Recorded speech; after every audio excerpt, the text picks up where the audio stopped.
I'd like to call the Budget and Public Employees Committee meeting to order. Madam Clerk, please call the roll. Alderwoman Boyd. Alderman Odenberg. Present. Alderwoman Schweitzer. Present. Alderwoman Sanye. Alderman Aldrich. Present. Chair Spencer. Present. Alderwoman Sanye. We have 5 present. We have a quorum. Thank you, Madam Clerk. We have just one item of business today on our agenda. Board Bill number 1, our city's budget. Today we have 2 presentations. One, CARE St. Louis at 9, starting here just now, and then following the Recorder of Deeds, Michael Butler. With that, I'd like to bring up our first presentation, Dion Flowers and CARE St. Well, that's who's on our agenda. Okay, CARE St. Louis, if you all want to come up and introduce yourselves to the committee, give us a little background of who you are, and it looks like we have a presentation. Thank you for the materials in front of us. Good morning, everyone. I am Wang Horak. I am the founder and CEO of CARE STL. It's Center for Animal Rescue and Enrichment of St. Louis. My background, I have been in the animal rescue for the last 9 years. Prior to that, I was a CFO of a private venture capital company that is based in London. And I've traveled a lot in my life. And I settled in St. Louis in 2008. I started the shelter in 2018 when I was working with a previous shelter, and we are helping the city shelter because of the very low live release rate at the shelter. At the time, there were euthanasia of at least 2 rows or 20 animals per week. I presented to the Department of Health that, the city should hire a 501c nonprofit to run the city shelter, and luckily there was an RFP that was released in 2019, and we got the contract. Since we took over the management of the city shelter, immediately the number of animals that comes in increased. Prior to 2018, the city shelter is intaking probably 600 to 800 animals, because at the time we always pull animals from the city shelter. But based on the documents that I presented to you right now, since 2018 up to last year, it quadrupled. By the way, before I continue, I have Dion Flowers with me. She's one of the board of directors of CARE STL. And I also have Dr. Morgan. She is our city shelter medical director and veterinarian. I have only 2 things to present to you guys. The city shelter space at 2801 Clark needs to accommodate the average daily intake of 9 animals and the weekly average intake of 47 animals. Right now, the city shelter has only 70 kennels. So as you can see, we have about 70 animals in a pop-up crates. Staff members are experiencing burnout due to the increased workload, leading to a high turnover rate. Moreover, medical costs are rising, and pet owners cannot afford the necessary care for their animals, resulting in owners being evicted and surrendering their pets to the city shelter. So take note that when an owner comes to us or animal control bring animals to us because the owners were evicted, we have to take those animals. Those are the service that we provide and especially, yes, when COVID hits, there's just really a number of pet owners who just come to the shelter and said that they cannot afford their care. There are also a lot of families that come to us, and some of them are victims of domestic violence, and we also have to accommodate their pets, and we give them 30 to 90 days to keep their pets, so that if they are able to, find homes, and we'll be able to, help them again and return their pets to them. Um, Animals' quality of life at the current facility is also a compromise. Honestly, right now, especially this week and next week, we are having issues with a lot of animals coming in, but we do not have space inside. So we have at least 10 kennels outside. It's 90 degrees, and we have some animals there. And we tried our best. We put so many crates wherever we can put crates. But like I said, Dr. Morgan, she's going to lose her license if the animals continue to be outside at this kind of temperature. And our ordinance says that, temperature that are at least 85 and above, the animals should be inside. Or if it's in the winter, temperature that is 32 and below, the animals should be inside. Therefore, an increase in staffing is necessary to address the challenges and ensure that our shelter can continue providing essential service and care for the animals in our community. I actually presented to you the intake that we have from 2018 to 2022. As you can see, in 2018, the animals that we intake is 1,092, but last year, the animals that came in the shelter is 3,229. As you can see, every month, it continued to increase, especially when everybody comes back to work. Last year, the intake is like 249 every month. And take note, we only have 70 kennels there. So everyone else is going to be in the pop-up crates. And it continued to increase. Last May, we have 356. Last month, we have 258. And so it's just really tough, and we only have like 6 employees right now. The city funding that we get, you can see that it's always 694 in the last 4 years, and this year we were renewed for 950,000. So if you notice, the cost of animals when we started was 368, but as it continued to increase, then the cost per animal continues to go down. But the average, the actual cost spent to manage the city shelter continues to goes up. There is a line item where CARE STL have to do a lot of fundraising to cover for that. When we submitted the RFP for this year, we requested about 1.6, and this is because we wanted to increase the staff and also to increase the staffing in our vet clinic.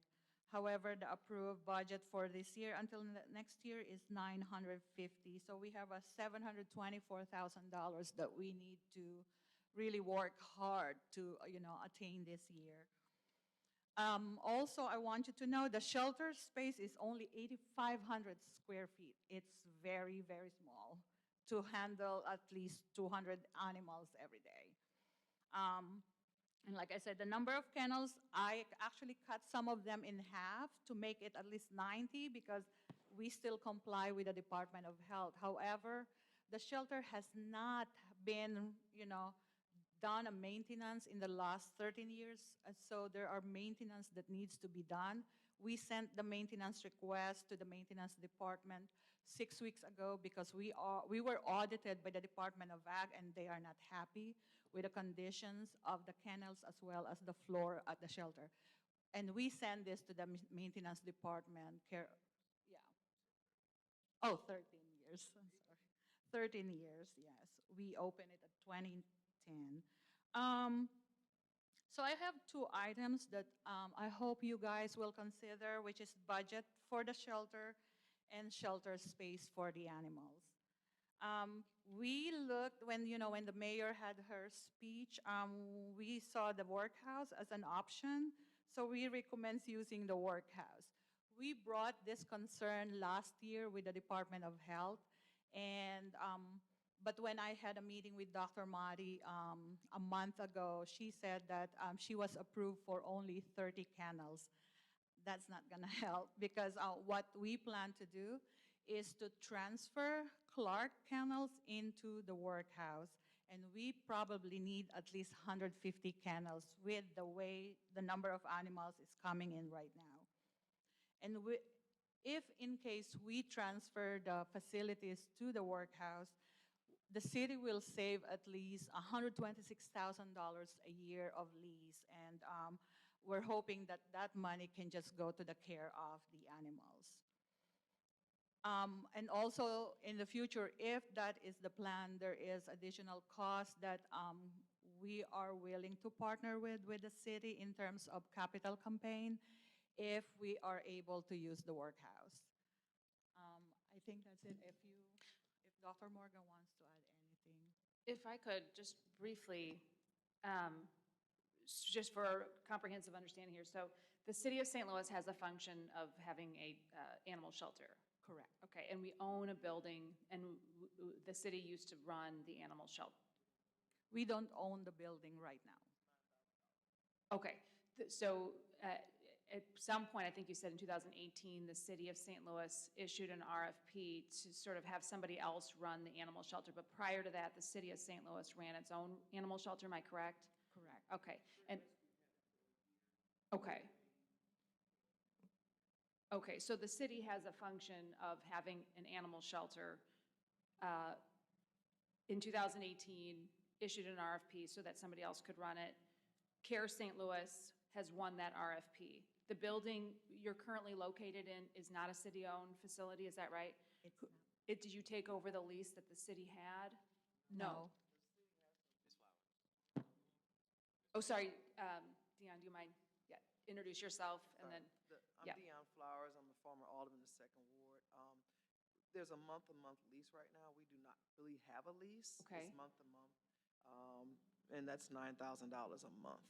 Is the lease with the CARE St. Louis or with? It's with the city of St. Louis. And So the- the city of St. Louis pays, and they are supposed to maintain the building. Okay, okay, thank you, that's very helpful. Okay. Did you want to, I just want, just for, I mean, I didn't fully understand all the relationships, and I just wanted to clarify before we moved forward, okay. Did you have anything else for the presentation before we go into questions from the committee? If you don't mind introducing yourself. Yes, hi, I am Dr. Morgan, so I'm the medical director of CARE STL. I graduated veterinary school in 2017. I also got a degree in, I got my master's in public health at that time. I have extensive background in shelter medicine, and I just came on board with CARE in March of this year. So we've been doing a lot to turn everything around. We've been very hardworking. We just built an entire veterinary clinic team we've been doing a great job, but we definitely are going to need continued support. So something I just wanted to add on to this presentation, according to the Association of Shelter Veterinarians, we do not meet the guidelines for standard of care for shelter animals.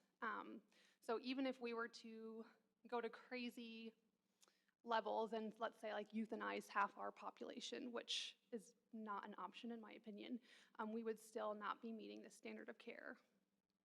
Something I've noted since I've started, we've had 9 paw lacerations just from the kennels. So that's an average about 1 paw laceration a week. So the dogs just really aren't kept in safe conditions. And the floors are very, very wet. They don't drain appropriately. So, you know, we've got dogs with allergies. All of these dogs are just prone to that. And so they just are not, they're sitting in very, very poor conditions. And when that happens, they're very, very stressed, and that's going to lead them to have poor health.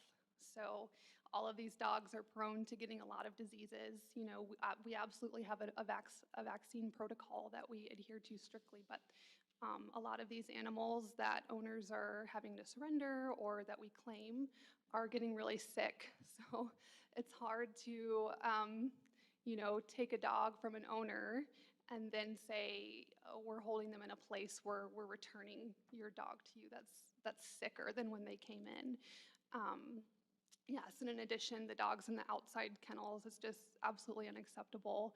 I'm having to document, you know, every single day their condition.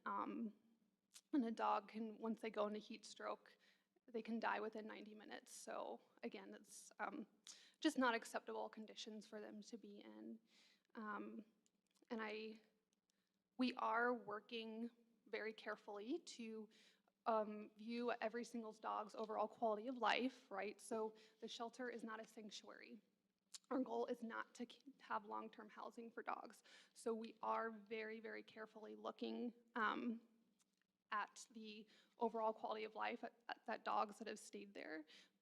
But it's imperative that we have a robust adoption and foster team. So that's another reason why, this budget is so important. Not only the kennel staff, but on the other side of it, our goal, we need to get these dogs out of here. That is pretty much all I have. You're welcome.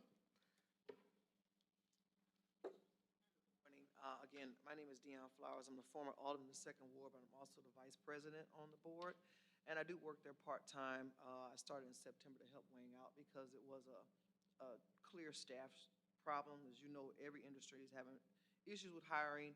The animal shelter is no different. So the city has come a long way. For 18 years, I was the animal alderman down here. And so I have fought a long time to try to make sure the shelter was not only humane for animals, but also we had a public safety requirement, an issue as a city. I remember back in 2010, Rodney McAllister was killed possibly by some stray animals in the 27th Ward. Also, we got a lot of stray animals on the street, and even as a board member and a worker, I pass them by all the time. You can't pick them up. You can't save them all because we're full. We are also a no-kill shelter. Of course, you have to humanely euthanize animals for purposes, but we are a no-kill shelter, which means we get a lot of calls from a lot of people, not only in the city, but in the county as well. People concerned if they're in the county, if they go to the county, they'll be euthanized and they won't hear. We just don't have the space. But I am an adoption coordinator, and we have a lot of calls from people that want to surrender. That's a $150 fee that we end up having to waive if we can take them on. We get a lot of calls of people being evicted, and they need to find space, and they want to claim their animals, but they don't have a space and they can't pay for boarding. So we offer those services, as well as homeless people in the winter and in the summer sometimes ask us to house their animals until they can find housing or until the weather clears up, because they cannot find housing that will take animals. And that's the one thing that may be a possible partnership with us at the workhouse with St. Patrick's Center, to be able to house some of the homeless that have animals so they can go in shelter instead of staying on the street. Because a lot of folks can't get housing if they're a couple and they're unmarried or they have a pet. It's just hard to find that. And then those animals end up on the street, end up in our shelter, end up in the street, hit by cars or in abandoned homes. We do have a wonderful volunteer base that comes in and walks and helps and cleans.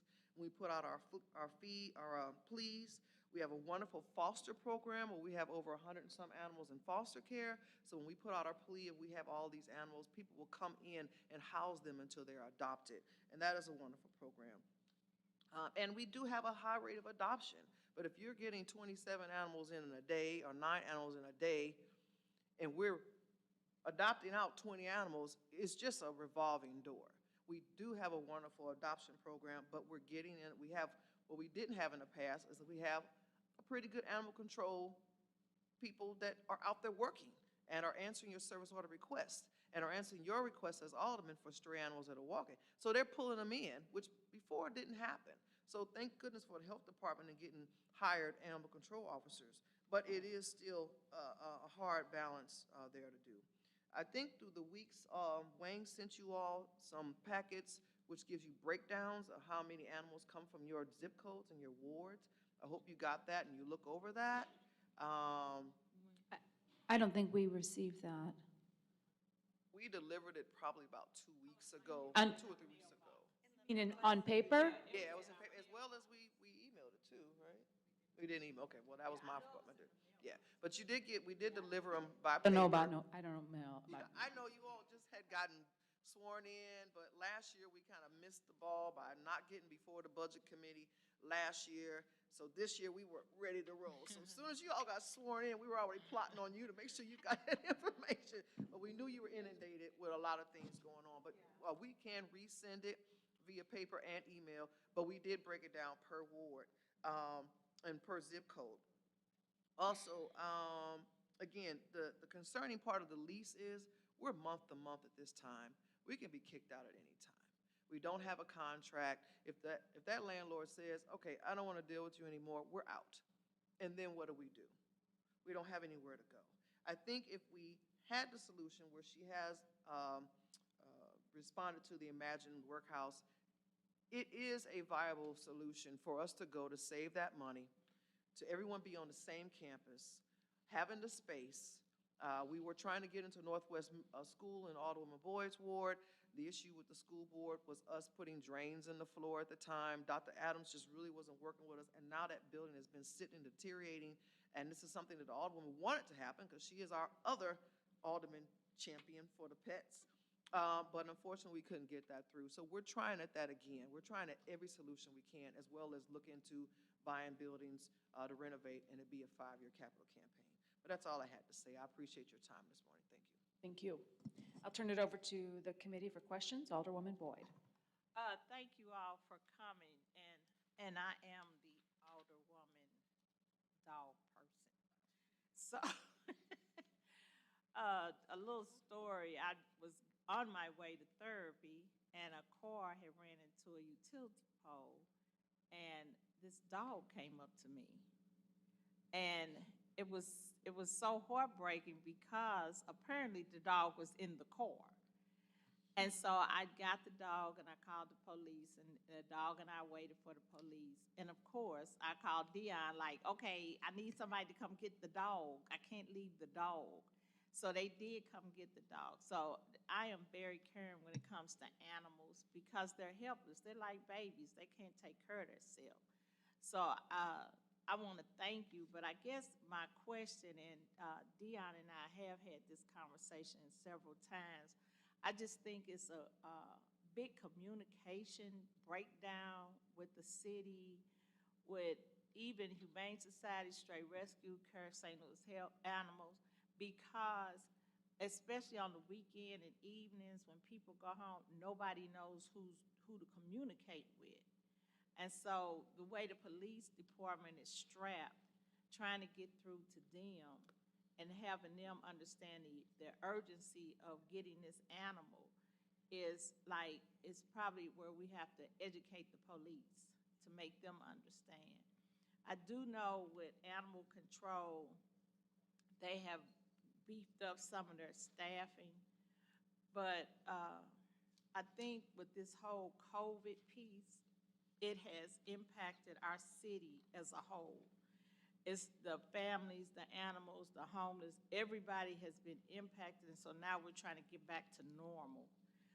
I heard the doctor loud and clear, and it hurts me to my heart because I have 2 of your animals that I took on myself, and my husband really won't let me look at any information that comes because he said, if you bring another dog in this house. But I guess I'm just trying to figure out on the budget, who did you all connect with to start working?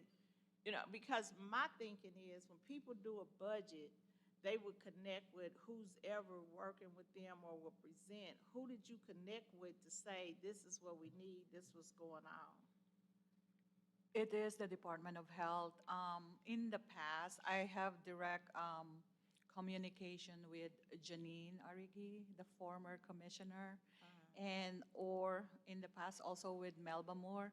So what she'll tell me is, Wang, this is what we have. And then we kind of work together on, okay, but this is what we need as well at the shelter. So we work with them on this, and in fact, I did, on this RFP, I have a detailed budget submitted to the Department of Health, and when I had a meeting with them, it's just not possible to put in all the people that I need to be in place. One of them is a rescue coordinator, which actually will answer phone calls on the weekends, as well as be able to respond immediately and coordinate with the ACO supervisor. Unfortunately, in the budget and the approved budget, we have to cut that out again because I need to prioritize the caregivers at the shelter that directly, involved in the caring for the animals. But our goal is to have that one person, that phone number that will always, answer those calls. So with the doctor, my question, in school, do you all have people that can do internships or do volunteer, to help them when they go to school? Can you rephrase the question? Normally, like when people go to college and stuff, they have to do internships or they have to work so many hours in their profession to be able to complete their education. So do they have that in veterinarian school? Oh, yeah. So I actually got my 4-year college degree, and then you need to do another 4 years of veterinary school. Okay. At that time, we have rotations where you can kind of do your entrance, but we have to pass the board. So they teach us everything. I had to learn as much about large animals as I do about shelter medicine, even though that wasn't my interest. And then once you graduate from veterinary school, a lot of experience is on the job. So I learned a lot from my old mentor at other jobs. So do you all, does Cara St. Louis Animal Shelter, do you try to recruit people to do that for you all? So I am very big on networking, so I love taking on students at any time. I very much believe in training new students. However, bringing on more veterinarians is not the answer because what I need is support staff.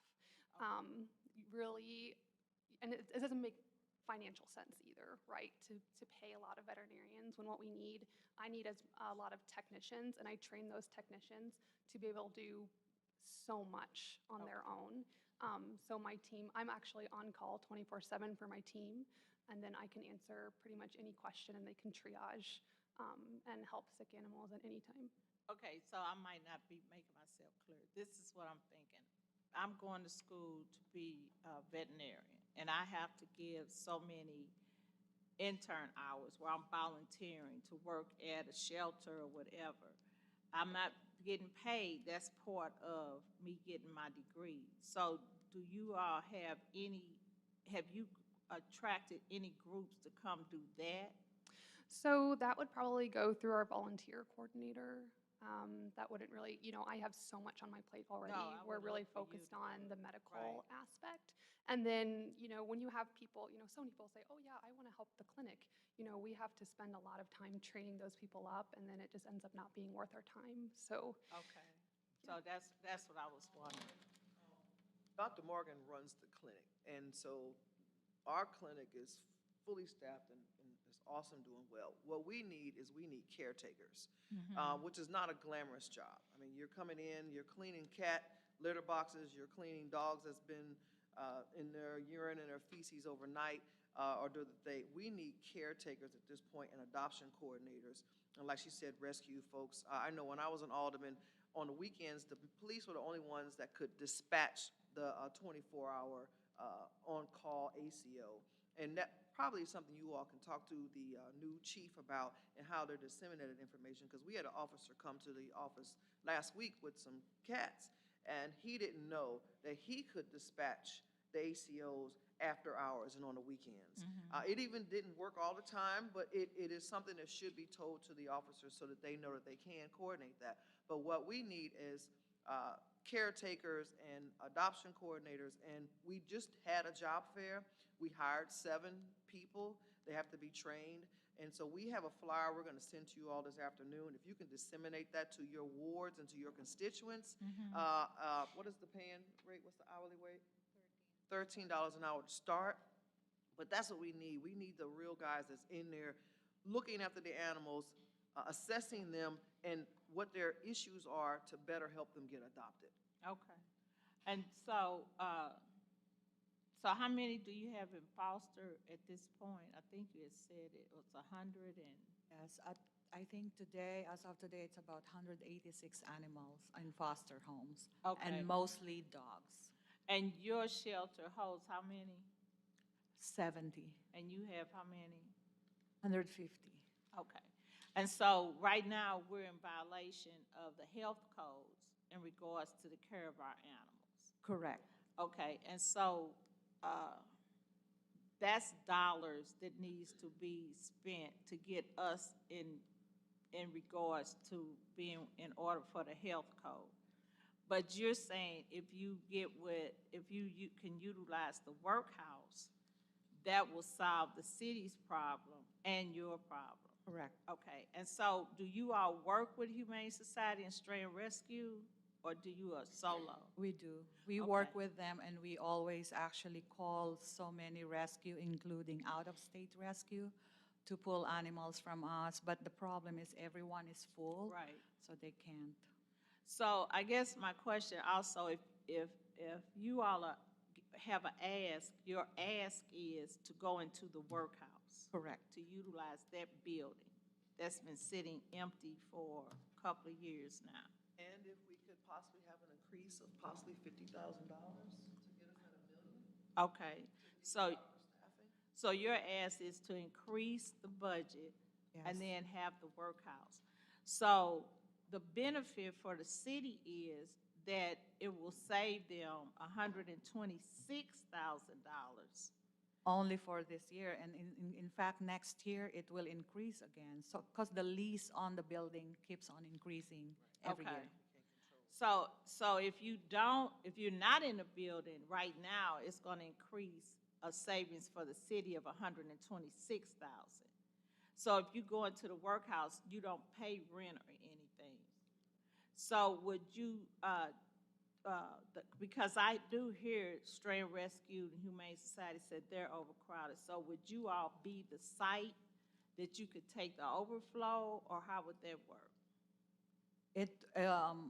If we can use the facility, yes, we will it's not just the overflow, but it will be a place where if it's a city animals, if an animal control goes out and pick up even strays, they can just drop them off at the shelter.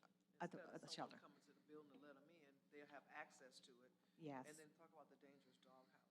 Yes, so if you look at the last page of my presentation, I saw this facility on the website in the Reimagining the Workhouse.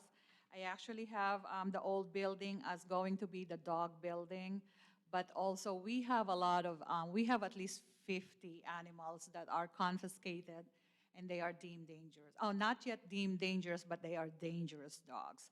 Right now with only 70 kennels, and they are all, it's like an open room like this. All the volunteers and whoever comes in there can see those animals. Even owned animals, they can see that. The goal is to really set aside at least 50 kennels for owned and dangerous dogs so that it's not exposed to the public. And I have like the cove, as they call it in the Reimagining. We are thinking of using that as housing for homeless people with pets. For protective custody cases, we are getting a lot of protective custody from animal control, from police department, and also from people, residents of the community, just coming into us for that. And also we can use that as a safe house for domestic, victim of domestic abuse.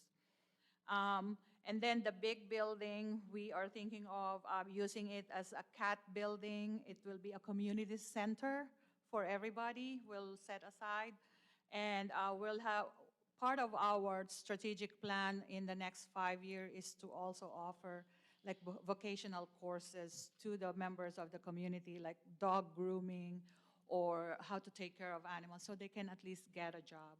We plan to have a cat cafe where we will invite like whoever had, I saw one business who are into coffee, where we can train people who has no jobs to learn at least to be a barista or something in our coffee shop so that they can go out and get a job. So how much is this capital campaign you're looking for the campus? So I'm only looking at the 8,500 per kennel if we will transfer the facility at Clark, so that's about 2.2 million in the future. We're willing to also share with the capital campaign on that one. But the special housing for homeless people, I have a partnership with a national organization, Best Friends Animal Society, and This has been going on since last year. The problem is I cannot find a space. They are willing to invest at least $1 million to Care STL if we can find a housing that can take homeless people with pets. That is set aside right now, and that is in partnership with St. Patrick's Center. They are the one who's gonna intake the people and also take care of them. There will be like a pantry and shower area in there for them. And then we will take care of the pets, like the medical aspect of it, and as well as the pet food or anything else. Okay. All right. Thank you so much. Thank you. I have no more questions. Thank you, Alderwoman Boyd. Alderman Oldenburg. Good morning. Thanks for coming. Ms. Flowers, good to see you again, as always. So $2.2 million would be the capital cost or outfit for your proposal or your response to the proposal to the Imagine Workhouse? Yes. And, okay. What is your best guess of the operating costs of the proposal there year over year? It would be at least 1.6 to 1.8 every year. Got it. Yeah, and you're currently, your operating costs are around 1.5 or 1.6 now, right? Right, Okay, so you would maintain close to that. Okay. yes. So your request for the almost $1.7 million did not include any costs associated with your response to this RFP? It actually include, well, it doesn't. When I send my RFP and my response to the RFP, I only requested for the staffing cost. Okay.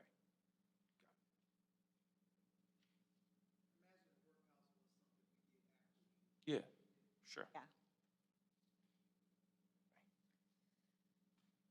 All right, that's all very helpful. Do you know what the timing is of that? Have they given you a sense of when they're hoping to begin selection of any of those proposals? No, we have not. Nancy Cross responded to the packages I sent to everybody, Okay. and she said that the administration will send a response to that, but I don't know when she's gonna. Okay. Yes, we did. You did renew, yeah, Yes. your contract was renewed, okay.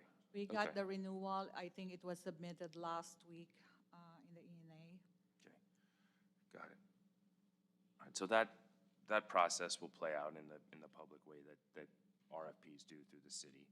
I think, letters of support would be helpful from the budget committee or aldermen who know that this is a cause that is worth allocating resources to.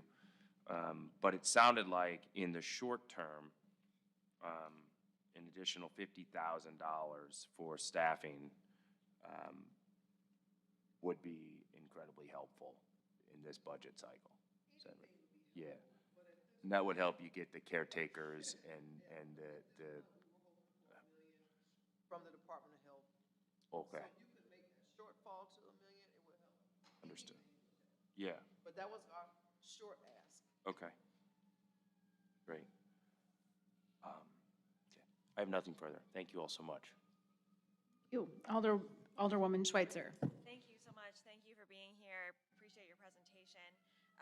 Can we talk a little bit about there was $1 million of ARPA funds allocated for a new shelter space. Is that the case? We are not aware of that. We're not aware of the $1 million, although when I checked the report of the Department of Health for the month of December that is actually posted on the city website, I saw that there was an Yeah, I allocation. thought it was in a board bill that we voted on. I mean, I remember the conversation on it and how many of us were advocating for that $1 million to be in the ARPA funds because that was a clear need. That will help a lot, and if Okay. we can actually use the facility, that will help a lot. We have budget directors in the room. Do we have any, could you speak to that?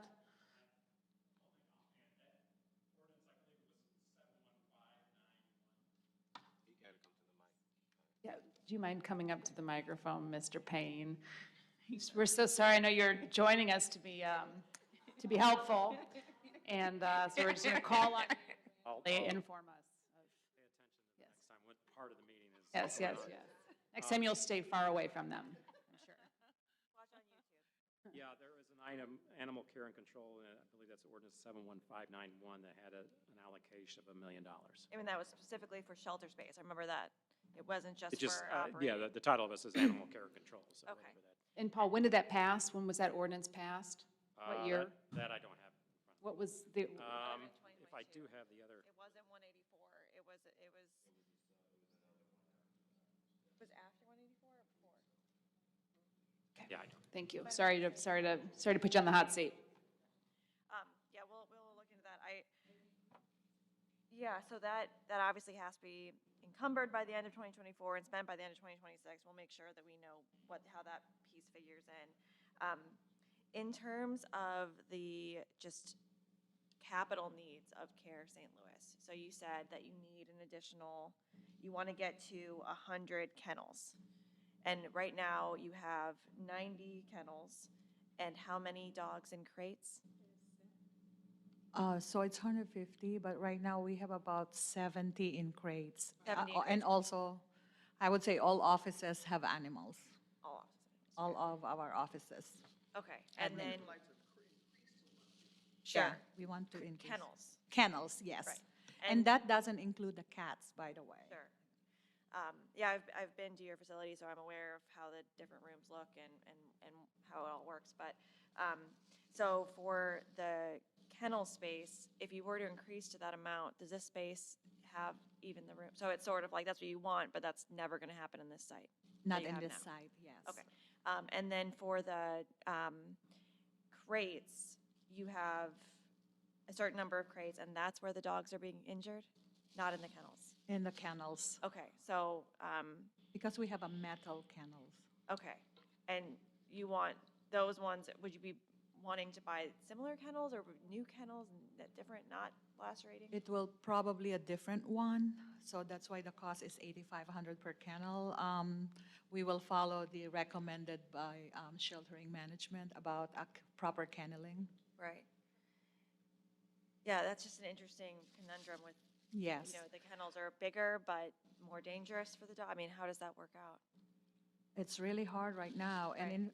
we will probably reuse the 50 of them for dangerous dogs, but the rest of them will have to go to a really, different type of kennels. Okay. Right now, we even have to, unfortunately, the most dangerous dog needs to be housed outside because we don't want the public to be always seeing them, and then, because they don't have access every time on the outside kennel.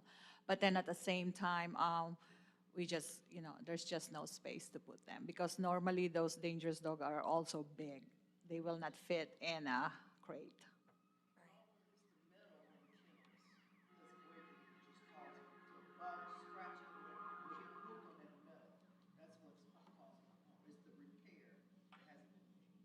So there is no line item in here for repairs to any of those? But she said she sent the request over to the city to have it done. Yeah, the Okay, contract so the says. maintenance is supposed to be Yes. taking care of this and they haven't, so we need to send some Um, angry emails or something. So our contract says that if we have issues with the facility, that we have to send an email to the facilities management. Okay, yeah, because that's, this is, being a humane place to live in the city should start with our most vulnerable population when, as Alderman Boyd so rightly said, these animals are definitely among the most vulnerable in the city. So, really appreciate you being here and all the work that you do. I don't have any further questions. Thanks so much. Alderwoman Sonier. Hello, nice to see you all. Thank you for coming. I hope to take one of those cats off your hand very soon. I want a little kitten, and I've already named it Faith, so I'm just putting that out there. And also, I'm just glad. I always felt like we had a strong animal division and department, but then I think especially since being here, the amount of times that I see them now and to get calls and references about them, but at least since I've been here, a lot of times by the time I'm even responding to the email, the person is responding saying, oh, animal control has come out and picked it up already. So you guys are moving, extremely fast, and I appreciate that. And you all must have a good line of communication with the Department of Health, and I like seeing that because often departments talk about how they're not as connected and communication could be better.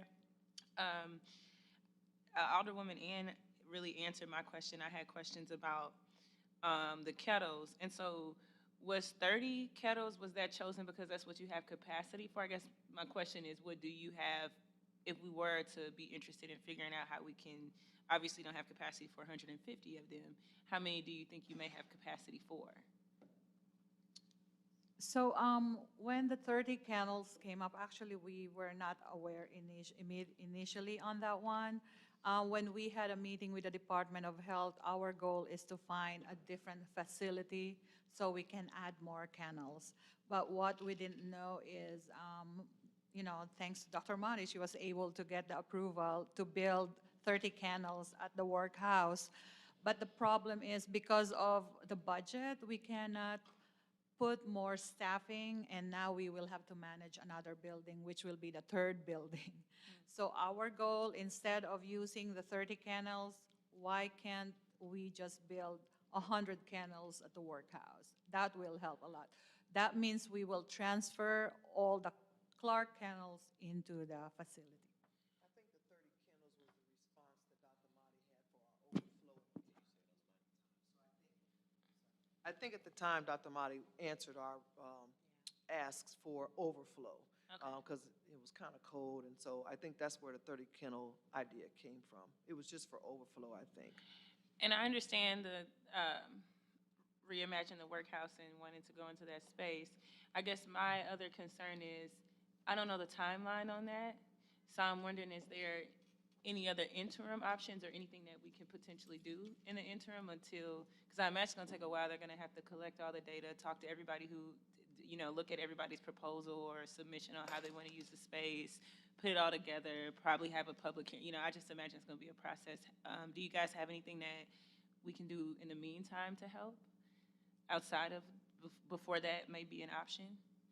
So we really need help with extra staffing because we wanted to, with the number of animals that coming in, we want to add more staff in the adoption and foster department so that these people, when an animal comes in, they can really immediately identify if this animal can go to foster.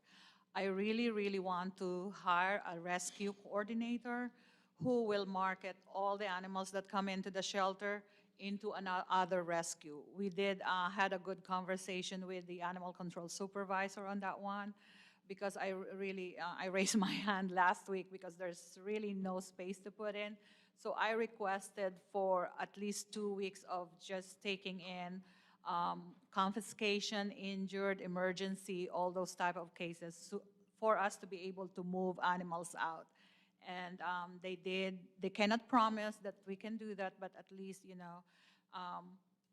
that is something that will help us. So additional staffing, I was not able to get the one that I requested in the budget. I requested, when I put together the budget, it is hiring at least 6 full-time and 14 part-time employees. At this rate, I can only hire 2 full-time and then probably 8 part-time.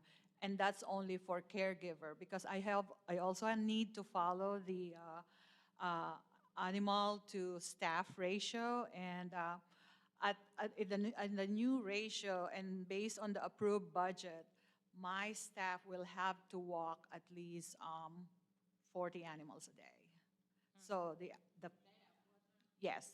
So that includes cleaning the kennel and walking this animal twice at the shelter, and it's 40 animals. 40, yes. The right ratio should be at least 20.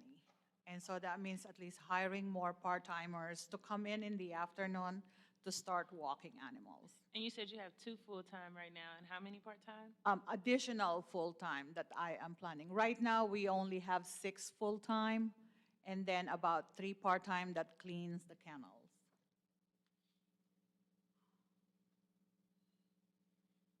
There is also a lot of requests from the public to be open a little later, and also similar with the ACO's request, so they can, when they get a call after 5 o'clock, they can still bring these animals to the shelter. Right now, we have the goal of at least responding to those calls until 10 p.m. We have not figured out yet being on call 24 hours a day because we are still hiring people to be able to schedule people on call. That is why I'm going to distribute flyers to you guys so that you can distribute it into your ward. And we are hoping to get more people to come and apply. I am doing interviews every Saturday until July 1, just so people can just come in and then we'll do the interviews. Okay, thank you. Thank you. Alderman Aldrich. Thank you, Kara, for being here, presenting some very informative information. I know Alderwoman Boyd is the dog lady, alder lady, dog person, cat person. But if y'all need champion, if y'all need an alder cat man champion, only, yeah, I got y'all. Agreed. A question. So, and maybe you answer this, and I'm curious, what have you guys looked to see? Well, I'm curious why over the last several years there's been more and more and more intake. Was that like post-pandemic, people have lost homes or can't afford to get the necessary needs for their animals anymore? I was just curious of what the uptake has been in that. It is. The number one reason animal comes in are eviction at this time. And also they cannot find, they get evicted and then they look for affordable housing, but this housing doesn't accept animals. Even if sometimes we offer to pay the deposit for their pets, but the problem is the landlord is not allowing pets into the apartments. And so we have a lot of those evictions. And because a lot of them doesn't know that we have the city shelter, they can call to surrender pets, they will just release these dogs on the street. Now we have a lot of strays. And so,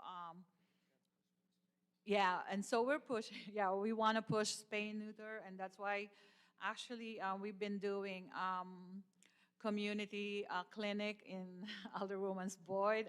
We did one also in the South Side.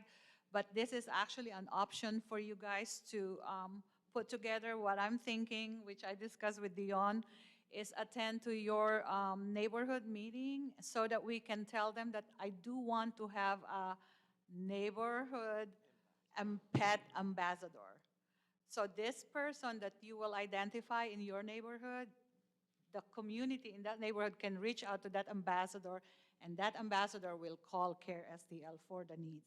We want their pets to stay in the home. So if they just need food for their pets because they can no longer afford to buy food, or if they just need medication for their pets, if they are sick, we're gonna do it, So the dog doesn't need to come in because a lot of them will also surrender pets because they have medical conditions. And we're willing to help on that one.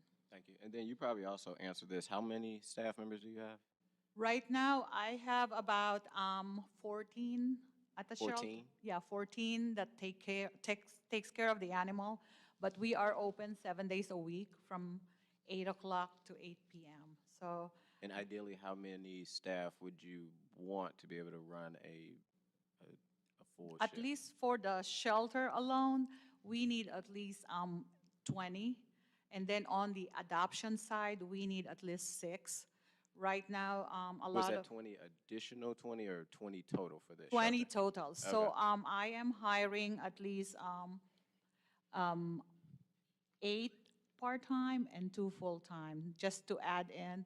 And these people will be trained also to do adoption and foster coordinating.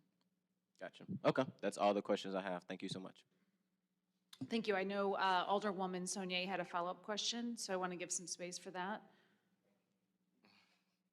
Don't hurt them. I was just about to ask a question, but I can ask it here too. So you guys have an RFP with us, right? That's what your budget is through. So I just had a question about the legalities to give an increase. Would the contract have to go back out for bid before we could, that's my question around the legalities. If you all are a vendor, basically, and there's an RFP process, I just have questions about that, and you all may know that too, but. That's actually why the RFP went out, because under Dr. Eccles, we were supposed to get a 3%. Sorry, an RFP is request for proposal. So we were supposed to get, in our old contract, a 3% increase every year, and Dr. Eccles did not give us that. So the RFP was to kind of get us in line with what was initially in the contract, that brought us up to where we were. But we were, in our old contract, we were supposed to get a 3% increase each year, and we weren't. As a former alderman, the health department was the department that got cut the most, and animal control got cut double. I might still say it's still. Yeah, so we didn't get that, so because we were asking for that, the RFP had to go out because we were negotiating a different price on the contract. So for these, if we were wanting to make changes, would that have to go through a process again? No. And because, and because you are RFP, well, I guess my question is, this year, did you get the 3%? Are you getting any increases for your staff? We did get $256,000 increase, which it went from 694 every year in the last 4 years to 950. The budget I submitted is about 1.6, so that it can cover at least the actual costs that I spent last year just for staffing the Clark building alone. I covered all extra costs for staffing for my donor relations, for my volunteer coordinators. Those are not included in the RFP. Okay, thank you. I mean, I think Madam Chair, I think the question becomes, it's okay. I think it does, if there are going to be changes, right, could it be made an increase to the health department and then an additional allowance be made to that RFP? And does that legally require it to be rebid because that allowance maybe wasn't That is my suggested? question. I think that that is the Right. question. The other So question. it's a legal question that Yeah. I don't think anyone in this room can definitively tell us just yet. So Correct. I think it's And something then- for this committee to figure out. Yeah. Correct. And then the other question, of course, is related to ordinance 71591, which allocated $1 million to animal care and control in some regard. It's nothing short of shocking to me that you all, who are operating the city's animal shelter, were not communicated at all directly about this. There was no communication on the front end to determine how much money you needed, so that when that proposal for ARPA money was presented to the Board of Aldermen, you all were consulted on the front end of that. I don't know what to say about that. I mean, I'm very surprised to hear that you all were unaware of that. How much of what you need could be covered by this, I think is certainly something that we should be aware of. And then, of course, Alderwoman Sonia brings up an excellent question with regards to legality of additional funding and that sort of thing. So it sounds like we have a little bit of work to do.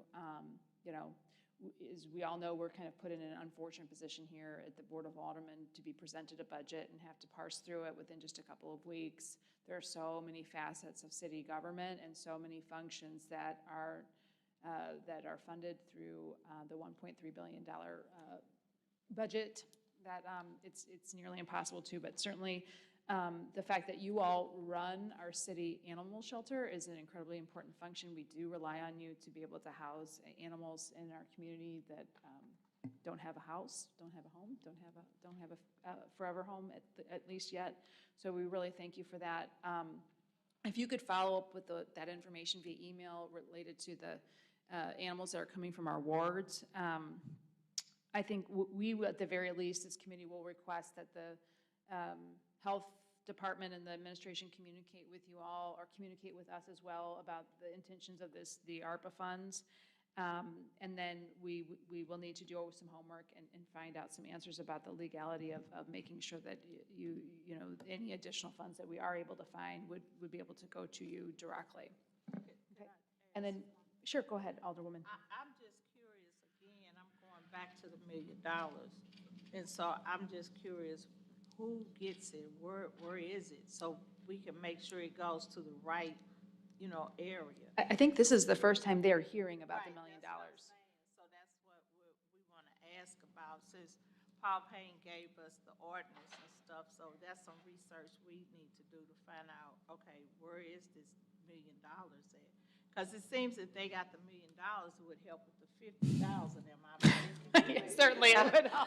I can, Just we'll ask. be able to get what we bid for. Right, I'm like, it just seems like it, but it seems like you got it, but it's not there, Yeah, so. I mean, And so, yeah, and the. our reason- role really here is to okay the budget, to allocate the funding, and, the rest of it is largely out of our hands. But, so we'll try to facilitate that certainly, but certainly $1 million would help with the 50 to Yeah, $50,000. and if we move to a new facility, that would be nice to use to retrofit. Sure, yeah, of course. Okay, well, thank you all, and feel free to share anything else that might be helpful to the committee. Thank you so much. Thank you. Okay. All right, next up, we have our Recorder of Deeds.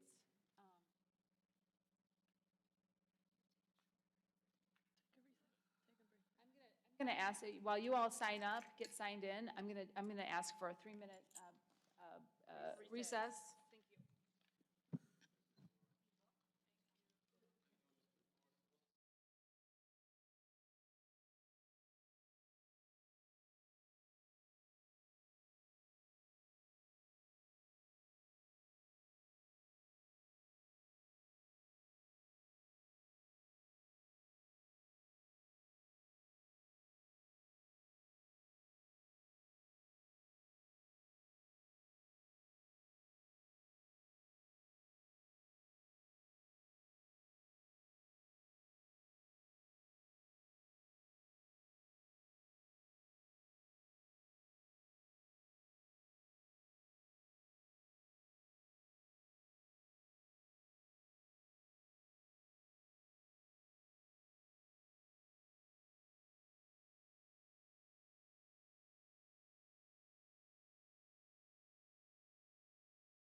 recess to hear from our Recorder of Deeds, Mr. Butler. And if you don't mind, I'll just reminding folks to introduce yourself and tell us a little bit about your department, how it's funded, and speak into the microphone.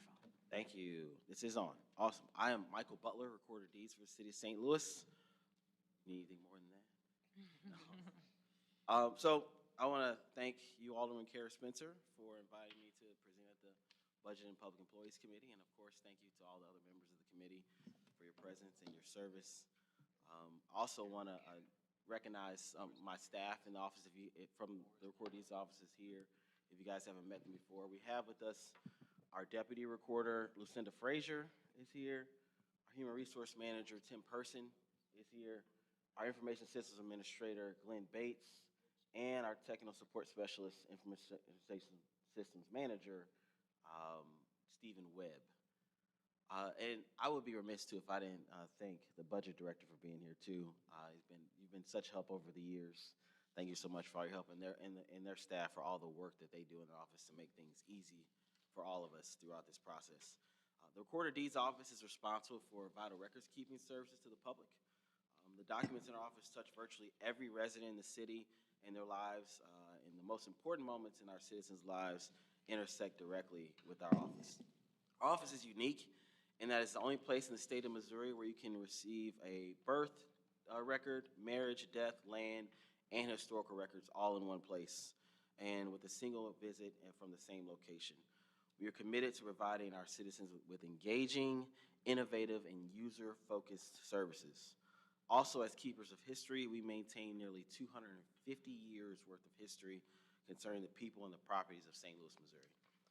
Our biggest accomplishment so far has been the creation of the Sharon Quigley Carpenter Recorder's Assistance Center, named after the longest-serving Recorder of Deeds in the state of Missouri.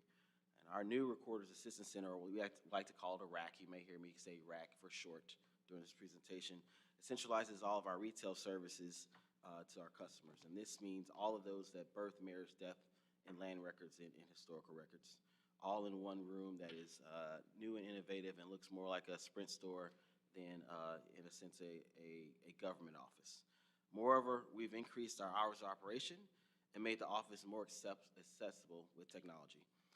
For those citizens who can't make it to City Hall, we pride ourselves on online services. In 2019, within months of taking office, we upgraded our office's website and were able to allow citizens to order birth and death records online. By the end of 2020, we passed a new law in the state legislature allowing citizens to order their marriage license online. And last year, we launched an even newer interactive website. Our citizens can now safely and securely access birth certificates, death certificates, marriage licenses, and so much more, all from the comfort of their home. And our website has improved navigation, instantly responds to smartphone and smart devices, and we believe that in 2023, you shouldn't have to go to City Hall to access your city government. When I took office in 2019, one of my first concerns was addressing a hostile and inefficient work environment. The citizens of St. Louis elected me to modernize the office and create efficiency, and I brought in experienced and proven professionals with new ideas. Since then, I'm proud to report that morale, productivity, and customer experience is at an all-time high. Our office has innovative processes, and we've overseen a 15% increase in the productivity. We've done this with actually less staff. We've decreased our FTEs from 37 to 34 over the years.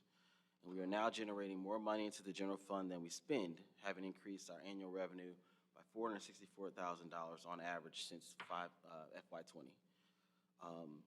We are proud to work for the city every day.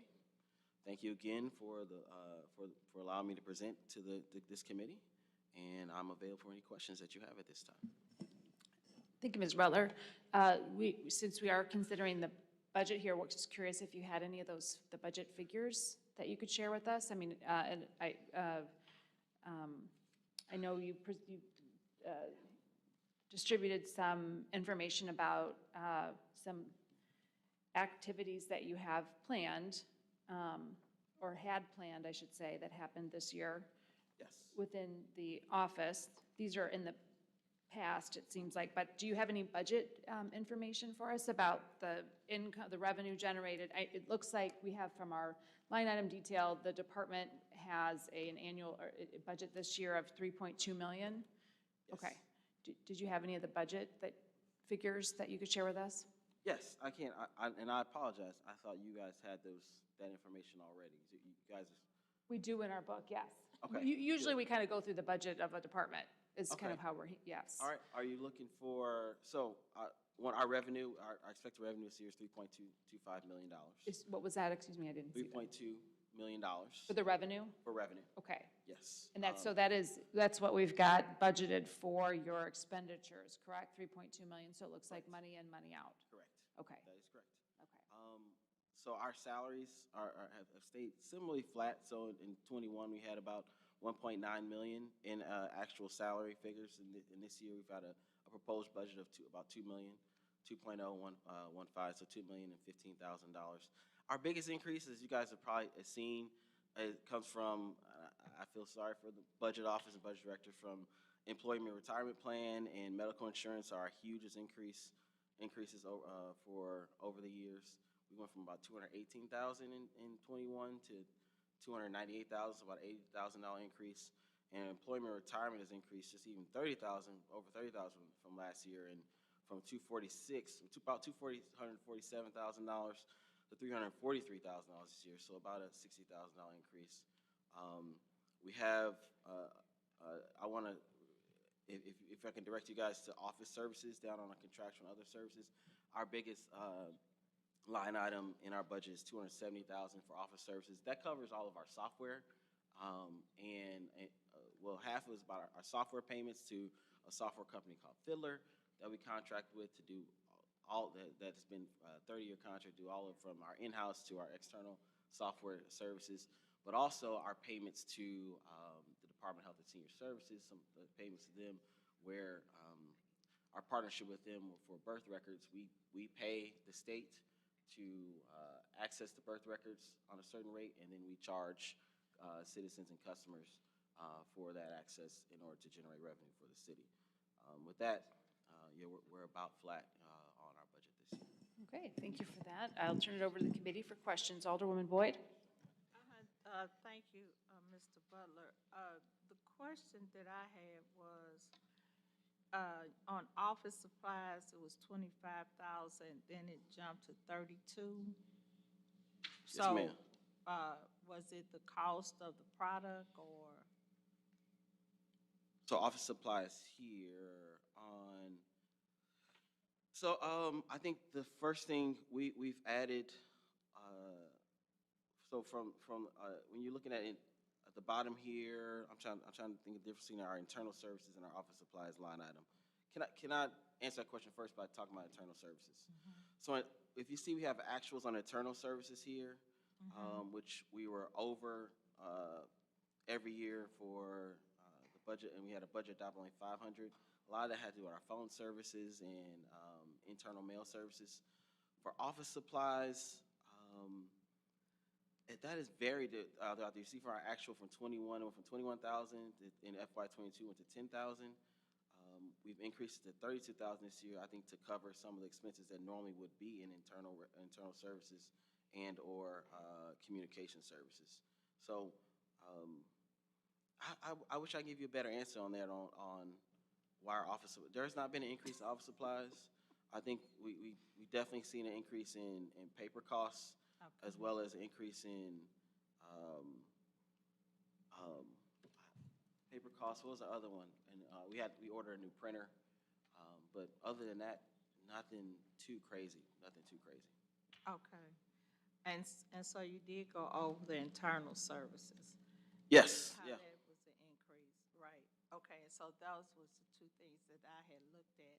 And the only other thing that is no pun to you or your department, but I just think that, and I'm taking it for me, I'm not for nobody else.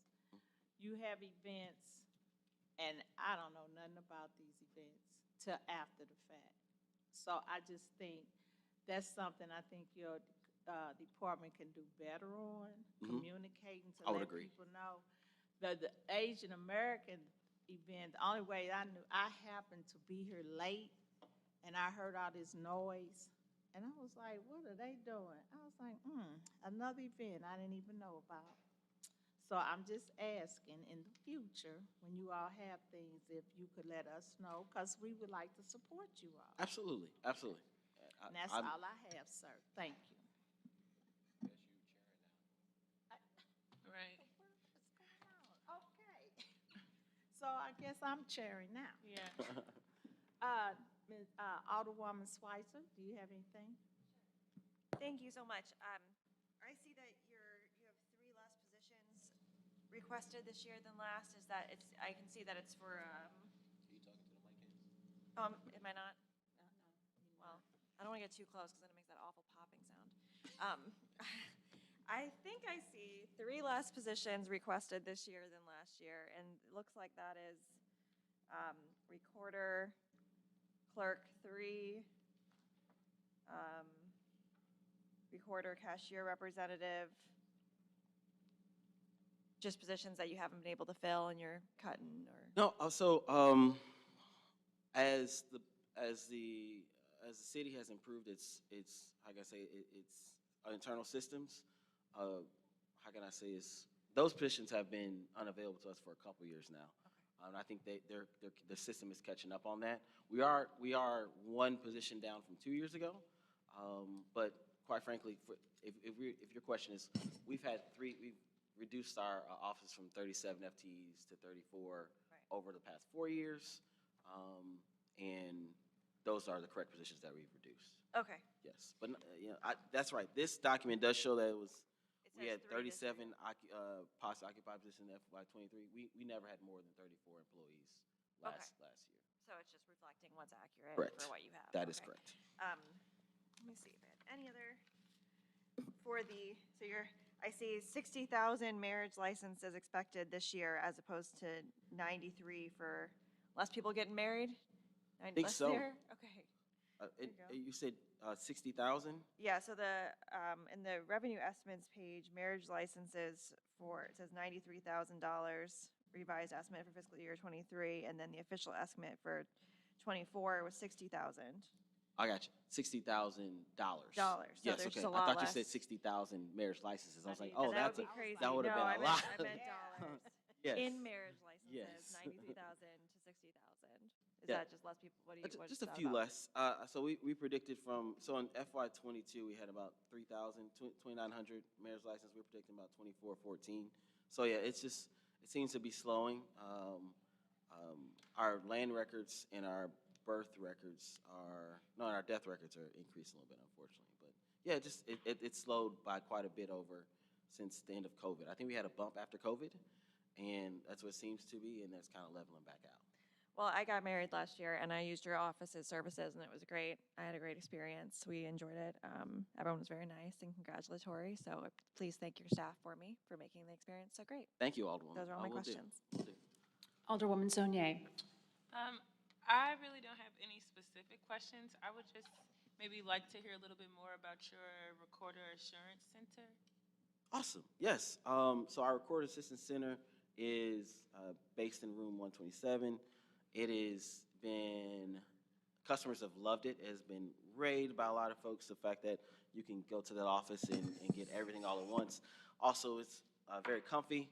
We like to make it kind of like a Sprint store in a sense where you can sit down and we have what we call convertible counters where folks can walk up and make their request, sit down, have a cup of coffee, relax, and we get a birth certificate within 5 minutes. The other thing is, the biggest thing with the Court Assistance Center is that in a lot of our offices, you guys might have heard, we have cashier departments.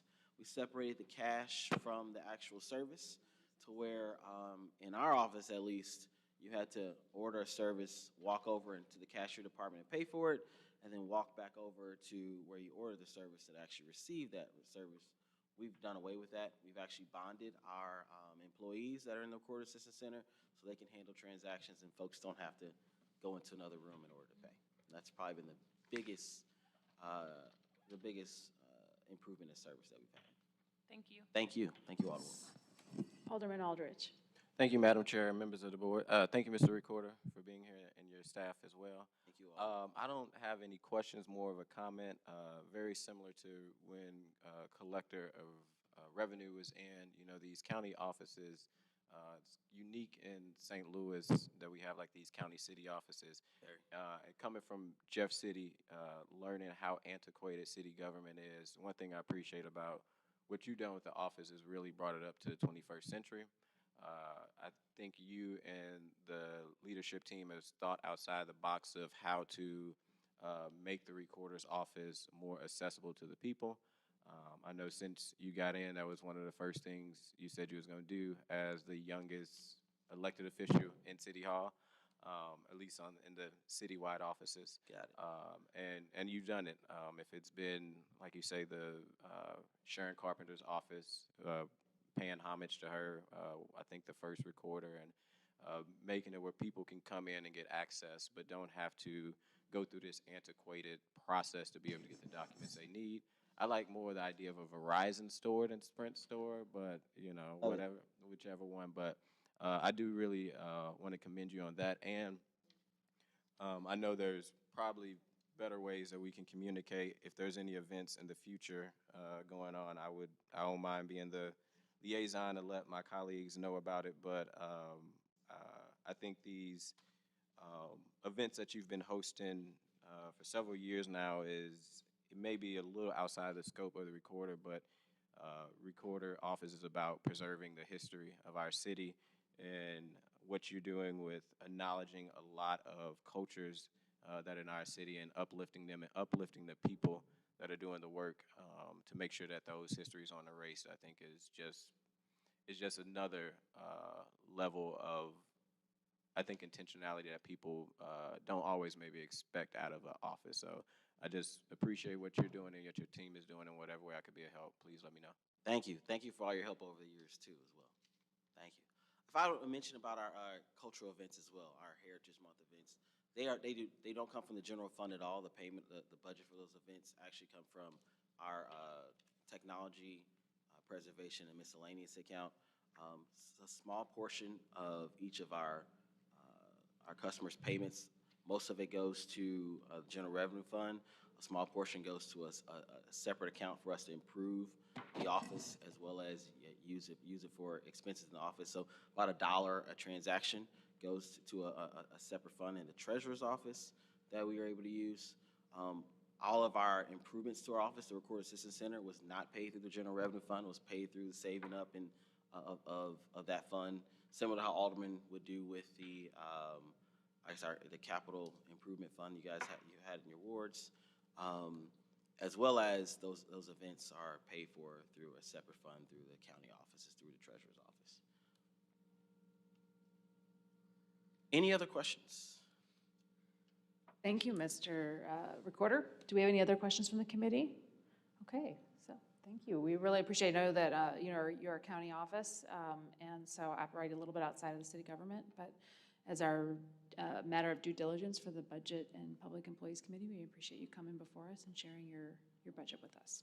Appreciate you. Thank you, guys.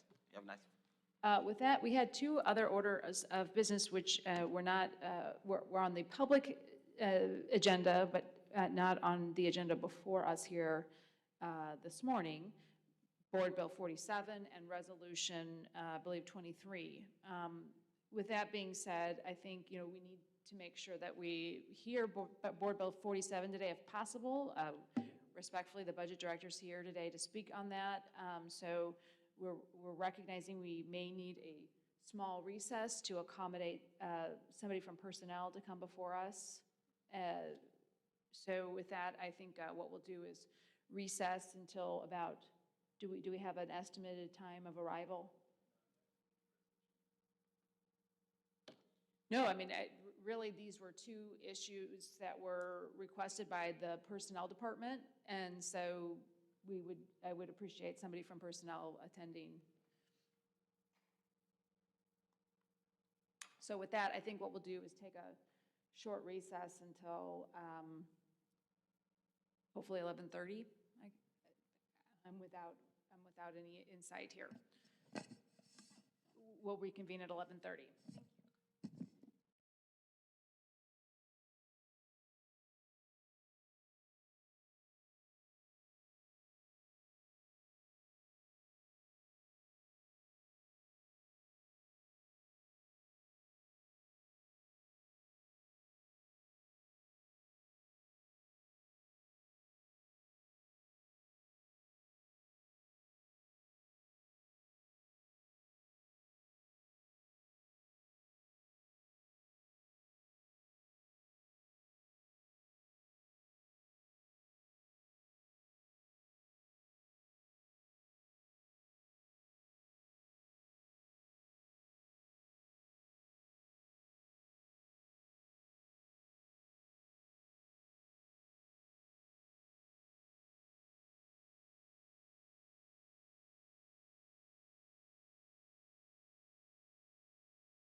Boom, okay, thank you. Okay, the Budget and Public Employees Committee is now back after our second recess.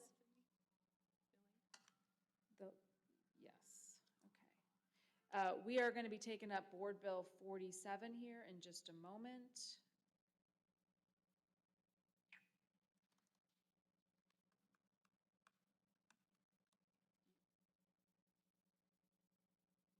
Okay, Board Bill 47, and I am the sponsor of this, so I'm going to take it up. Vice Chair Boyd, would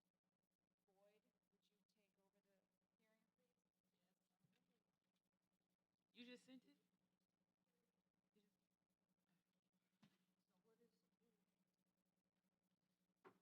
it? 47. Board Bill 47. And I apologize, not everybody has it. It's a 509-page bill, so we're going to be working with this electronically here. Board Bill 47 is just a pay bill, really. This went through our Civil Service Commission, I think, about 3 weeks ago. Essentially, even though it's a very long bill, what this really just does is kind of outline everything we've been going through department by department in our budget. This is the pay bill, like I said, that was agreed upon by the commission, and has already been, to my understanding, accounted for in the current city budget as we have been considering it. And so with that, I'd like to turn it over to our personnel director, and I've also recognized that we have Nancy Cross from the mayor's office here, as well as our budget director, to answer any specific questions about the pay bill. With that, if you don't mind, I'll turn it over to the personnel department to just briefly give an overview. Thank you. My name is John Understall. I'm a deputy director in the Department of Personnel. Probably the most familiar with this bill. I did take part in the writing process. So if you have any questions, I should be able to answer those for you. Board Bill 47 is the civil service pay bill. So that is all the civil service positions. It does not include all of those other offices, the sheriff's office and some of those county offices. They would not be part of this. So the bill mimics, it's a lot like the last year's bill, for those of you who are familiar with that. That bill gave 3% across the board increases for all civil service employees. So basically, once this bill is passed and signed off by the mayor, everybody's position in the pay range would automatically be increased by 3%. It also has a 1.5% merit increase within the civil service system that would accompany a rating. If the employee gets a successful or highly successful rating, they would get that 1.5 increase at that time. So as was stated already, this was all accounted for within the budget process. There are a few additional changes for the general schedule. There's a couple classifications that the pay grades were raised by one pay grade: liquor control officer, paralegal, personal property appraiser 1 and 2. Those are requests that we get through appointing authorities throughout the year. The only time we can do grade changes is with a new ordinance, so that's just some maintenance within our plan. And then 4 classes that are deleted that we no longer use within the various civil service departments. On top of the general schedule, there is increases within the public safety, police, and fire. Those are the biggest increases that you'll see in the bill. That ranges between 8 and 13%, depending on the classification. These were all done through the union negotiation process, and we did get all of the unions to sign off on all of these agreements. So we did reach agreements this year before the ordinance with every single union. So that's the positive there. But depending on the position and the step, it's kind of staggered increases, which more going up towards the higher steps, the people that have had more seniority, because the way our steps are kind of laid out, those people got lower increases before, so we need to boost those up to kind of make it more even, more like the regular schedule. We also have within the ordinance, the pay bill, allowing people that are at the maximum to also get the 3%. So we have a provision for that. Same thing that we did last year. Other things of note: overtime for police sergeants. We did include, before it was just the time worked that would include for computation of overtime. We added Vacation and comp time to also count as hours worked. That's to put them in line with everybody else within the civil service system. And then fire, when we went to the Juneteenth holiday, the fire, people in the fire schedule just got 8 hours. They work 24-hour schedules, and it's become an issue that they got time that they couldn't even use for that holiday. So we added the additional hours to allow for them to have the full holiday off, so to make 24. And then the final thing is there is a provision that talks about if the police would go out from under our control, that we wouldn't be responsible for them. So it just reiterates a point that would be true regardless. So I don't know if you have any questions with those specific things or anything else that was within the bill.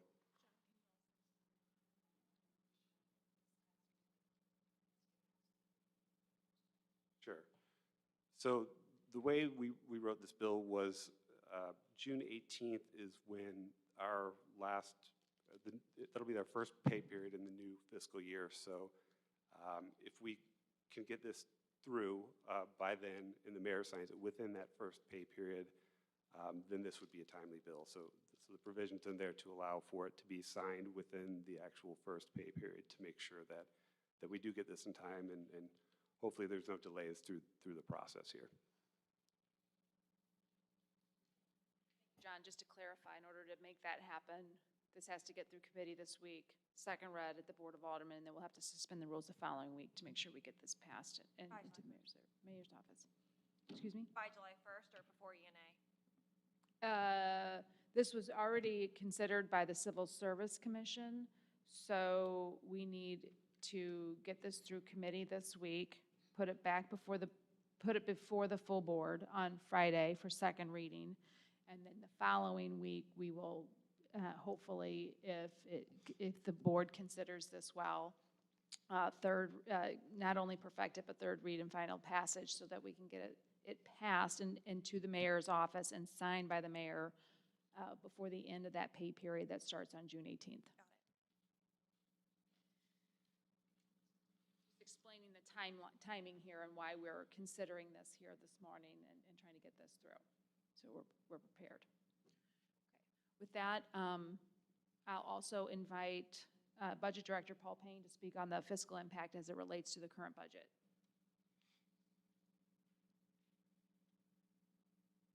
Thank you, Madam Chair, and thank you, members of the committee.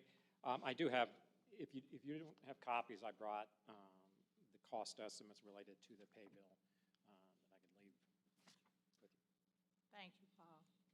It's a little bit of paper. Budget as we've been considering it. Oh, yes, I'll get through that.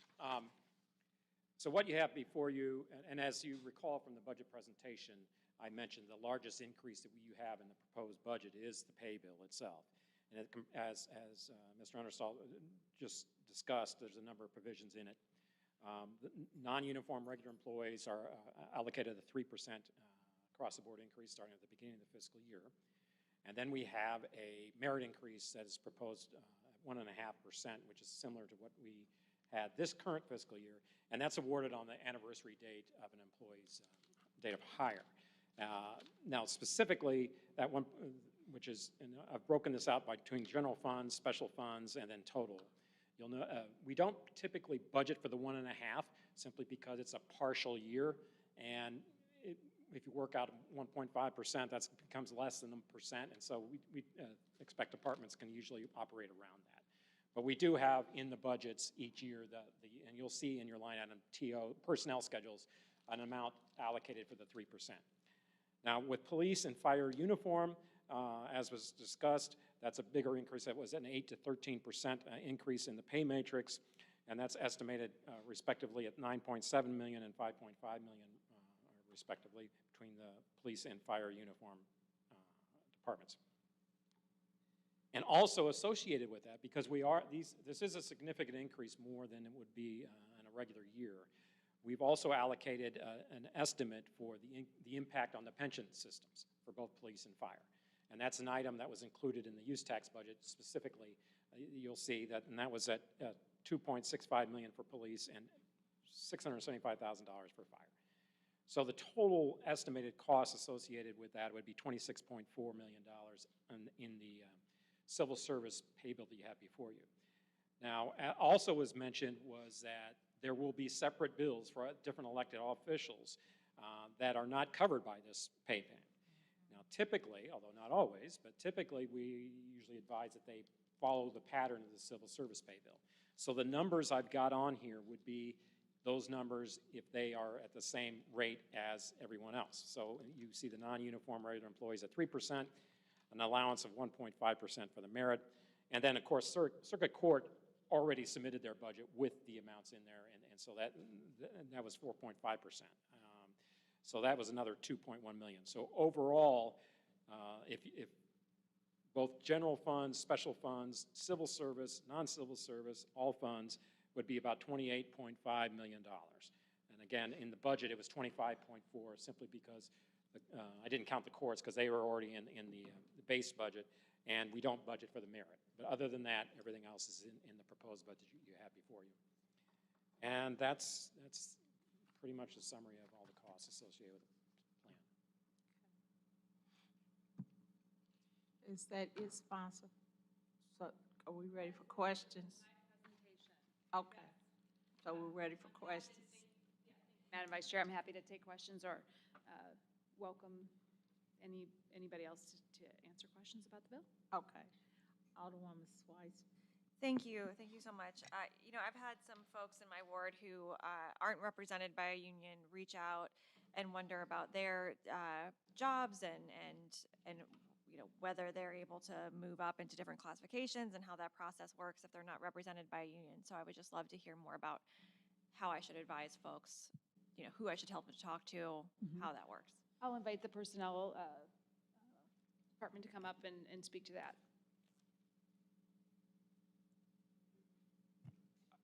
It's kind of a layered question that you're asking there, but in general, I think probably refer them to me.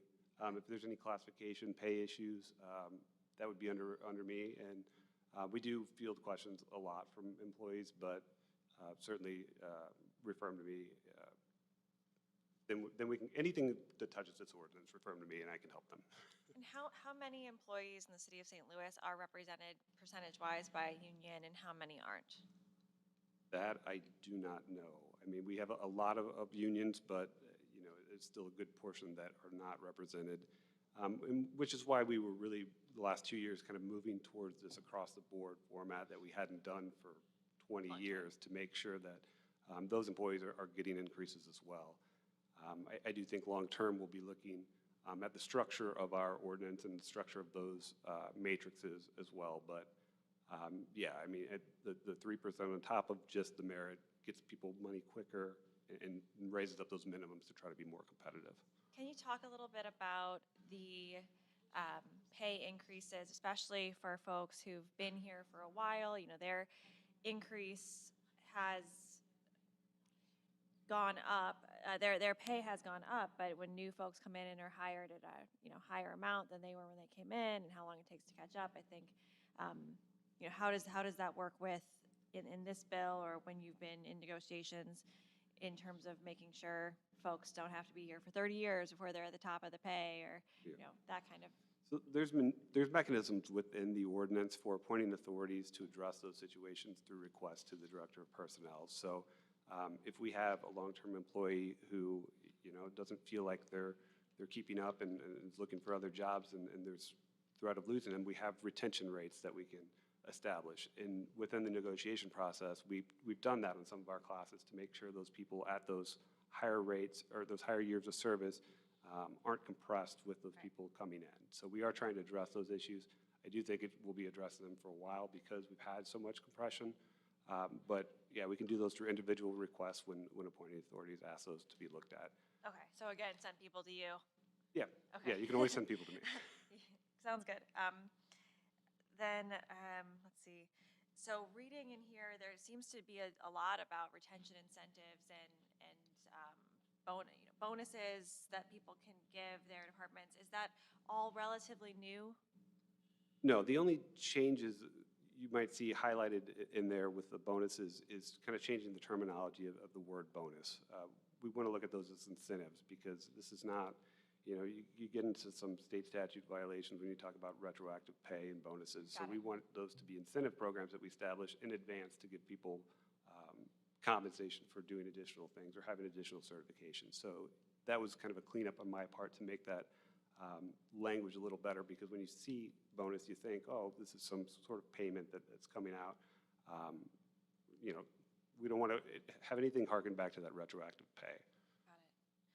Have anything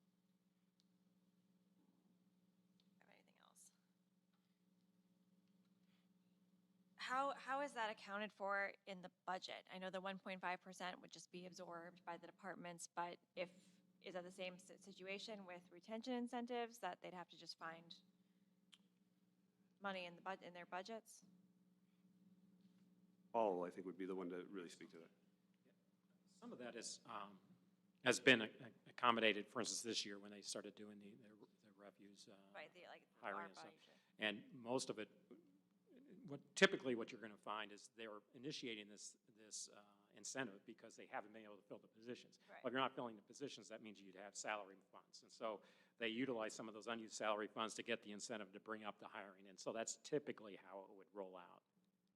This is sort of a kind of a question that goes along with that. Sure. One of the things that I am struggling with in looking at the budget is not knowing how much each department has left after the end of fiscal year 23. I know we don't have those numbers until really the end of June. Right. But it makes it hard to think about how we'd reassign Correct. any funds. So I'd love to talk to you more offline about that, because it's sort of like, where is this money coming from? You know, I don't understand where this money's coming from. So that's helpful. Thank you very much. Those are all my questions. Thanks. You might want to stay up there. Uh-oh. Sonia, Alderwoman Sonia. Hello. So I have some questions, but first, I just really want to, since this is the first time that the personnel department has been in front of us, you know, a lot of the departments, I would say the common themes have been the antiquatedness of systems and processes, and obviously understaffing, but a lot of them have referenced over and over again how you've been someone good to work with, how there's been some improvement in some processes already, and I know we recently changed, you know, to Oracle and other things like that, and I've just heard really good things consistently about just you and your team and the work, and I think you all's department is going to be one of the most important ones as we're constantly talking about city services and what we're paying folks. I think obviously all of that's going to fall under what do we invest in our people who are doing the work, and that's going to show in the work that we get to our constituents and our residents. So I just wanted to give you your kudos and flowers for that, and I know it's not an easy task, so however we can work together, I'm sure that this budget, the committee's happy to do that with you. Some of my questions may be known by folks, and I'm new, so I may just not know, but I'm a big fan because I know people in the public are watching and probably don't even know what I know. So I saw something in here about the commuting allowance. Maybe you could speak a little bit more to that. I saw it was kind of capped at $180 biweekly, but I didn't even know we had anything like that. So maybe just more information about that. Yeah, the commuting allowance is something for individuals who may work at the airport or the water facilities that aren't within the city of St. Louis. And because we have the residency rule, or we traditionally had the residency rule where you have to live within the city, it's to kind of make up for people that have to work off-site outside of those bounds, the extra driving. Okay. And then again, this may be tied to you all, may not. I was looking through here, and this is obviously a pay bill. I'm still trying to understand. So obviously, every department comes in front of us, and they're like talking about what they need in their raises, but then, and that happens, but then there's also pay bills. When is a pay bill necessary versus when does the department just come in front of us and present their, you know, their budget with what they would like for their staff and employees? Not exactly sure how to answer that. I mean, the pay bill is going to govern all of the pay processes and all of the matrices of what those standard increases are. I think mostly within the budget, you're talking about bodies or money you need for materials and things like that. But I think Kara. I'll try to jump in a little bit because it's a little bit complicated, and I don't know that I'm the best person to answer this, but the question was really related to, so we've got a pay bill, which considers how much we're paying employees, and we've also got a budget, and we've also got the departments who are asking for raises for their employees and specific allocations and things like that. So it's sort of complicated because the personnel department isn't necessarily in charge of the budget or considering those other pieces. But Alderwoman Saulnier's question is a salient one, and one, so how do all these pieces fit in? And it does seem a little bit backwards for us to be considering a pay bill after we're already considering the budget for departments and specific asks by different departments. So, and again, I don't know that the budget director is the best person to answer this either, but I think but you're welcome to kind of weigh in. I told you don't. Question, but. See, I said don't sit down. No, it's a good question, but basically, it's coming together all at the same time, because obviously you have to have a budget by July 1 of each year. So while we are meeting with departments, there was also discussions that the Department of Personnel and the mayor's office having with the unions and negotiating the pay bill. And some of that is dependent upon each other. So for instance, question may be from the Department of Personnel, well, how much have we got to work with, basically? And it might not be exact, but it might give you, we might have an order of magnitude. So for instance, in this year, well, I think we could probably swing something comparable to what we had this year. And so they work with that. And in some areas, they may say, oh, but we need this for additional incentives or such, and then that's fine. But other years, for instance, when we've been actually in a recession and our revenues are going down, say, we've got to hold the line. We don't have any additional revenues to allocate. And so the negotiations take a different turn. And it's mostly communication when we get into that early part of the calendar year, when we're both starting the budget process as well as they're starting or trying to go through the negotiation process, where they come to some conclusion about what we are able to afford looking into the next fiscal year.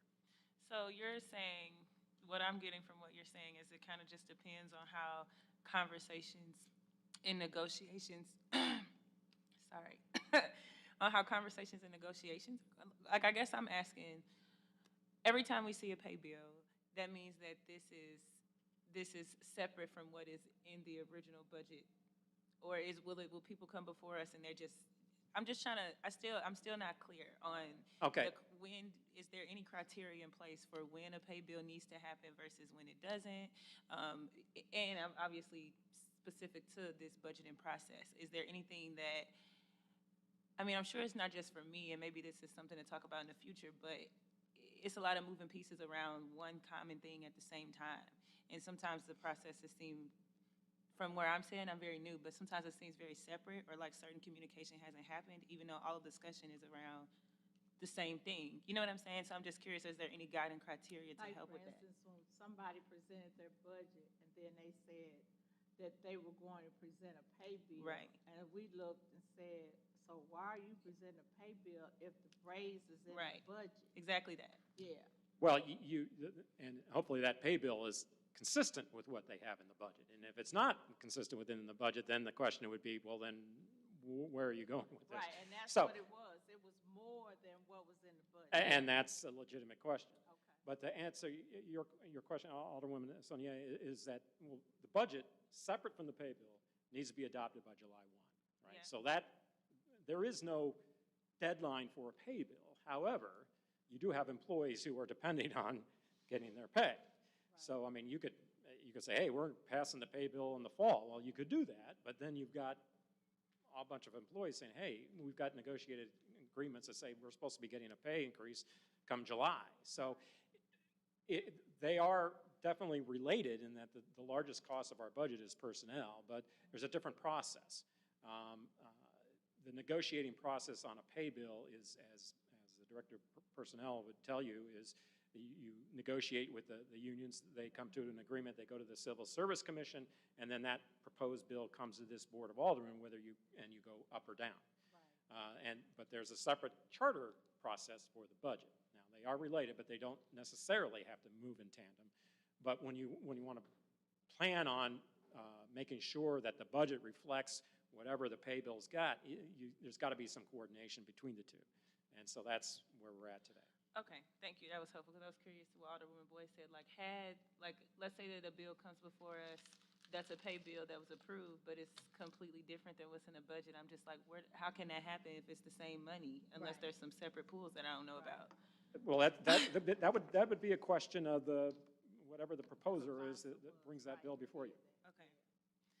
Okay. And we did ask that, Paul. We did. Yeah. We did. My last question, again, may be for us, may not. I'm curious about our paternal leave policies for our staff in our city. For your staff or for the city? One, I'm curious, is it paternal leave or is it just maternal leave? For staff, really, for city workers. Is it just maternal leave? Is it paternal leave in general for all parents? I'm just curious about that. It would apply to both, yeah.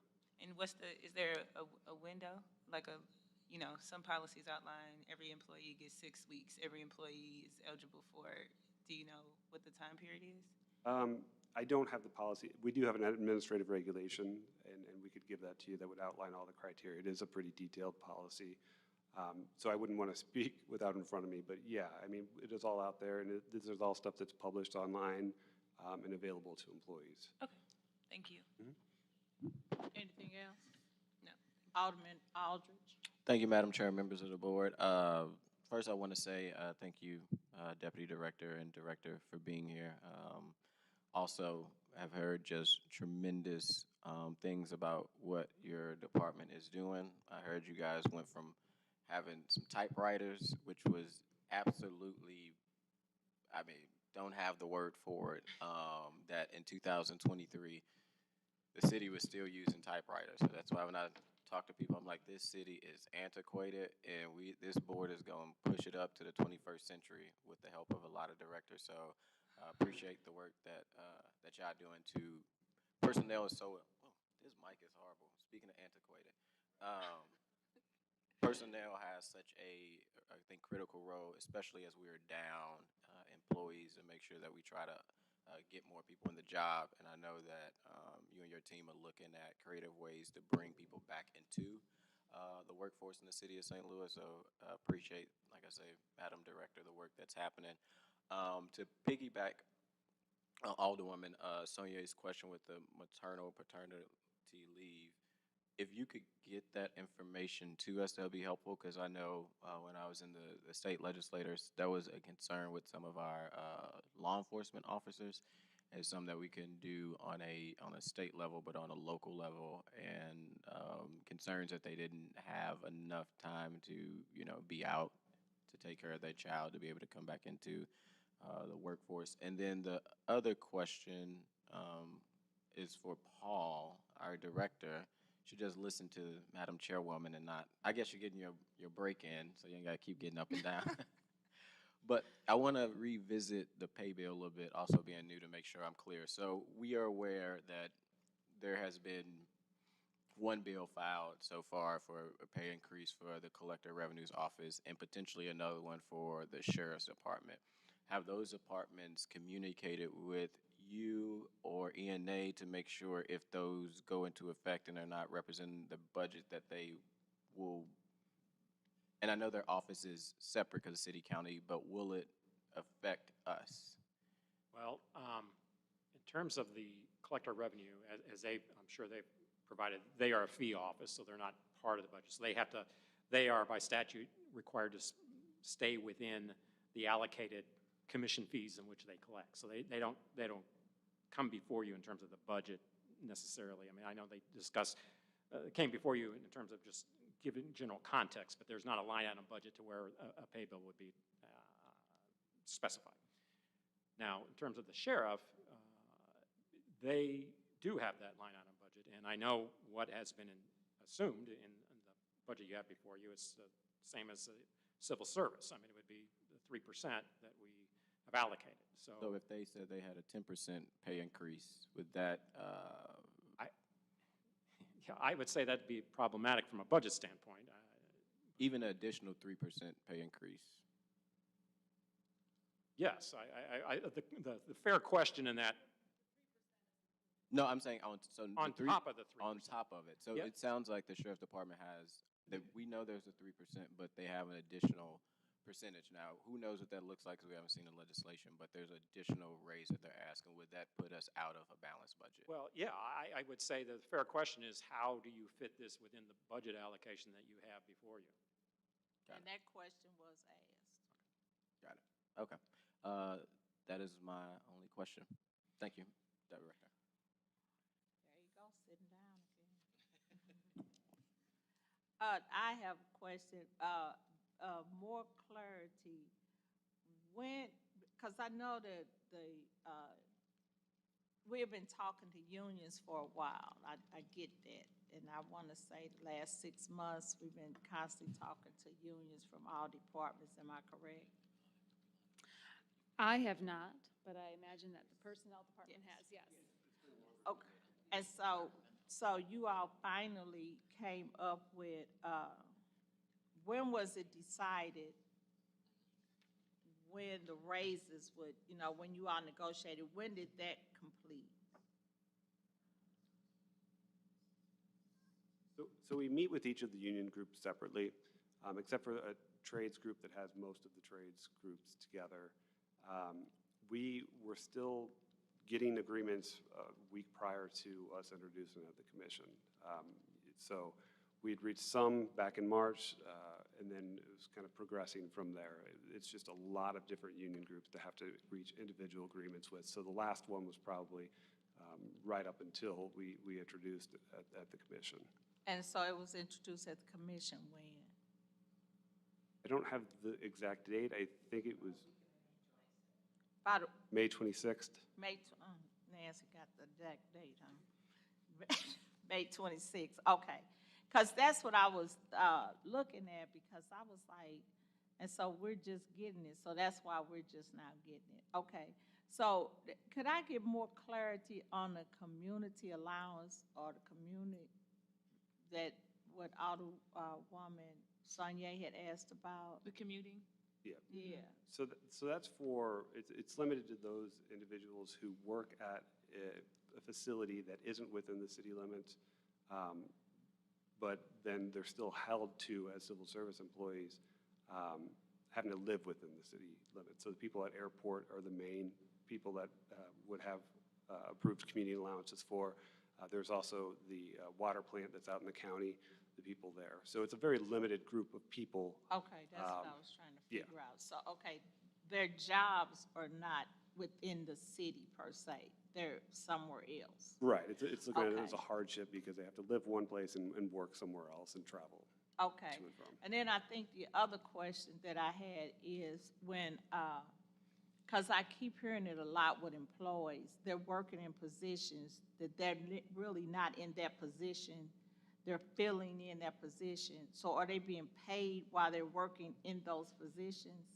It sort of depends. There's mechanisms for them to be paid if the appointed authority makes a request to the director and says they're temporarily filling in for this position, can they get pay? So there's mechanisms within that pay bill that would allow the director to approve that.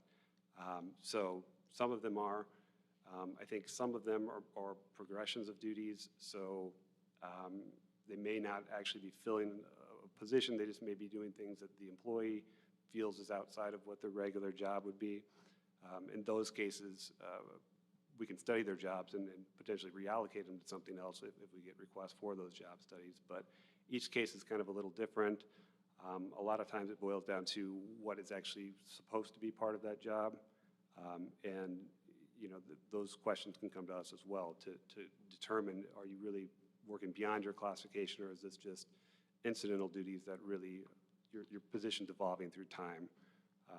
Like the technology improvements, that's changed a lot of clerical positions, but it still would be considered part of their job, even if they're doing their job a little differently. So depending on the case, those are all things that we could look at, and we encourage appointed authorities to make these requests when they are looking to fill some of those positions temporarily, to look at we can do some sort of differential pay. And I think what the challenge is, as Alderman Aldridge said, our city is so in the dark in regards to processes and procedures and policies and how things are done.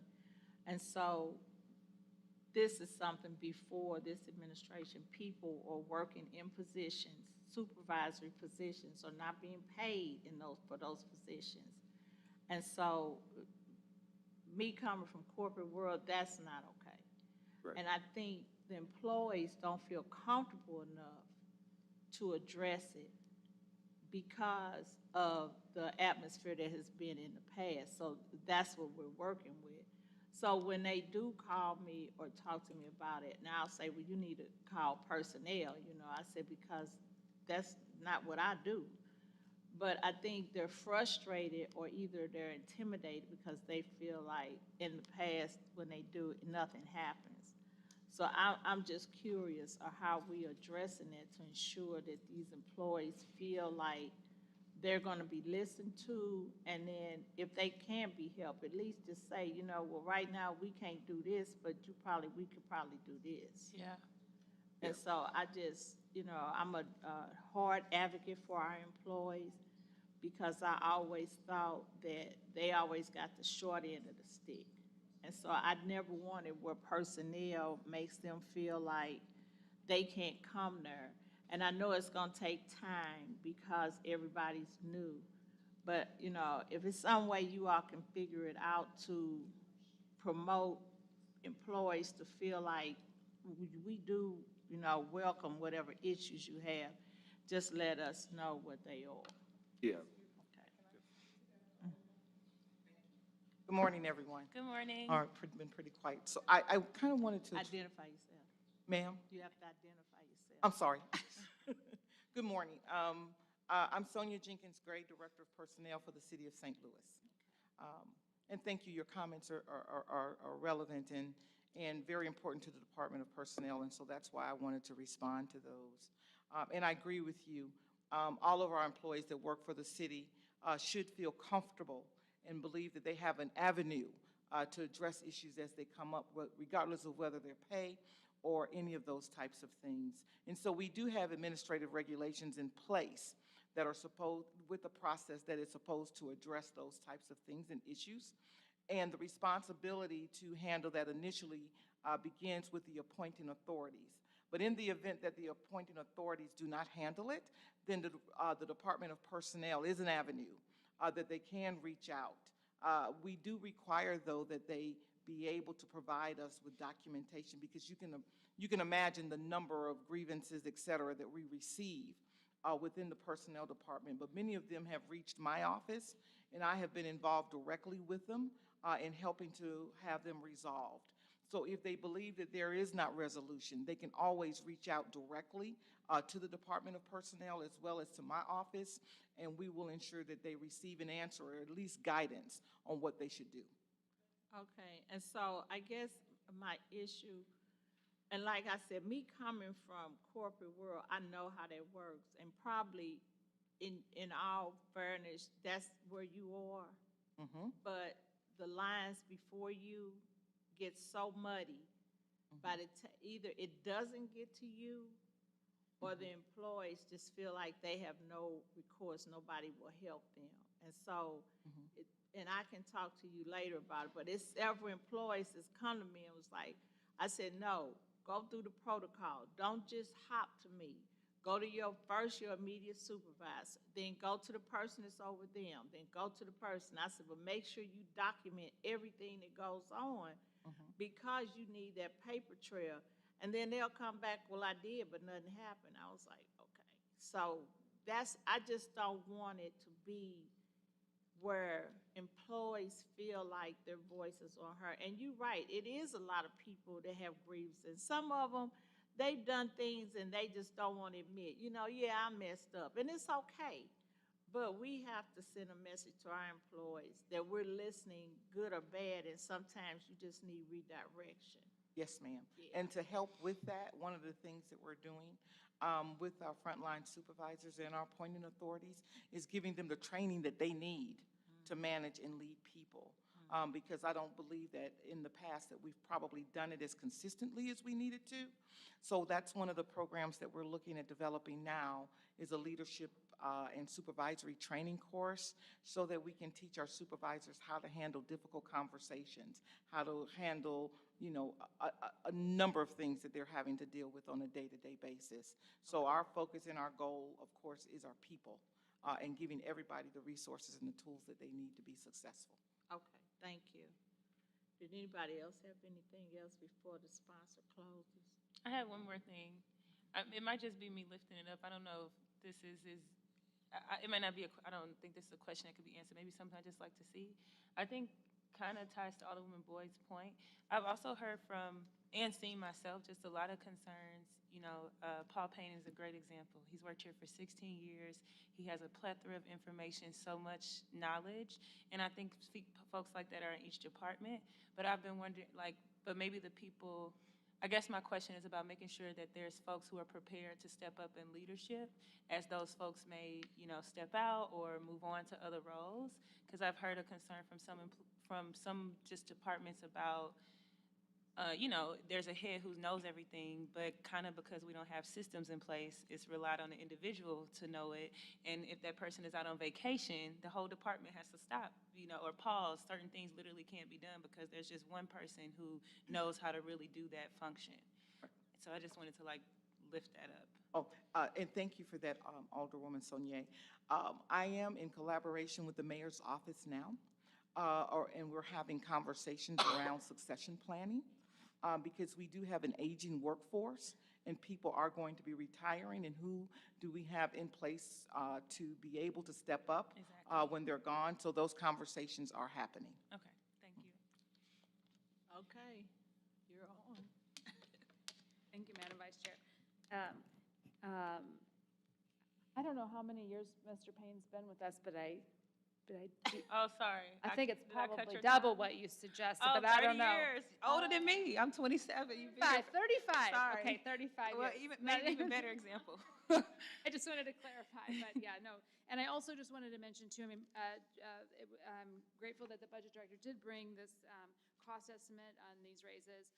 Just for clarity, we don't have a fiscal note. This was reminded again by our financial analyst, because the pay bill as considered was considered in the formation of the budget. So passing this pay bill will not impact the budget as we have before us.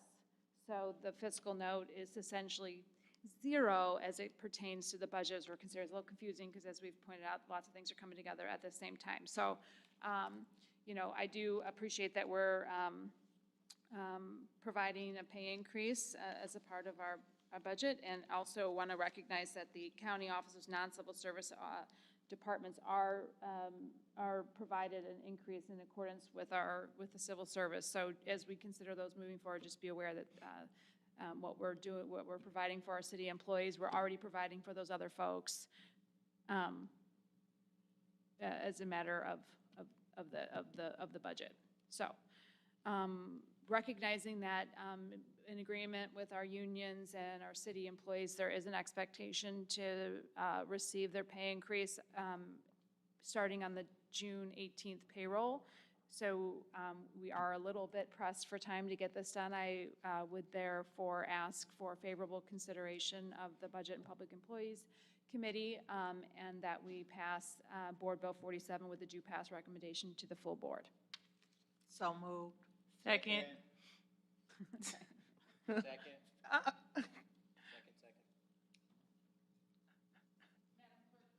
I was like, Madam Clerk. I want to know who you gave the second to. Madam Clerk, could you No, I'm please messing call with the you. roll? Alderwoman Boyd. Aye. Alderman Odenberg. Alderwoman Schweitzer. Aye. Alderwoman Saunier. Aye. Alderman Aldrich. Aye. Chair Spencer. Aye. Alderman Odenberg. We have 5 aye votes. Thank you. Okay, so we have passed Board Bill 47 with a due pass recommendation. Thank you so much to our Personnel Department for making sure that our Director and John for coming here to make sure that we had all of our questions answered. Thank you, Budget Director Paul Payne, for being here to answer all of our questions related to this pay bill, and we're excited to provide those pay increases to our city employees. Our last item on the agenda today is the resolution for the committee. I don't necessarily want to take a vote before. I just wanted to formally present the first draft of our Budget and Public Employees resolution, kind of guiding our actions for the committee. I think it is important. I want to give some credit to the President of the Board for encouraging each committee to have a set of guidelines for each committee. I want to formally ask members of the committee to kind of read over this and provide any feedback that you may have. I do want the committee to be collaborative as we move through this year, recognizing that we have some threats to our city's largest source of income, our 1% earnings tax.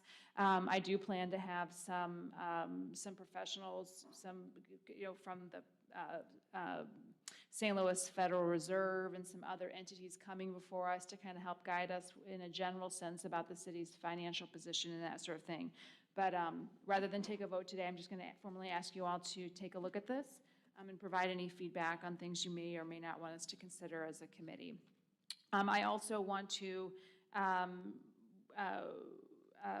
recognize that we've got to get through the budget. So on tomorrow, we do have a hearing on the calendar. With no objections from the committee, I'd like to consider having plan to have our adds and minuses discussion on Wednesday so that we can have some. You have it on the schedule? I asked our staff to have that scheduled for Wednesday. I'm not really sure we have tomorrow scheduled. I think as a matter of charter business to consider every day. As the chair, I didn't ask for a hearing tomorrow. It shouldn't be on tomorrow. Okay, that's right. Okay, that's what I thought. So it is on Wednesday. Okay, thank you so much, Madam Clerk. We are not meeting tomorrow. I was a little bit confused as well because I hadn't called a hearing, but it was on our calendar as it was presented us this morning. I think we are, but with exceptions. So, say that again? Tomorrow or Wednesday based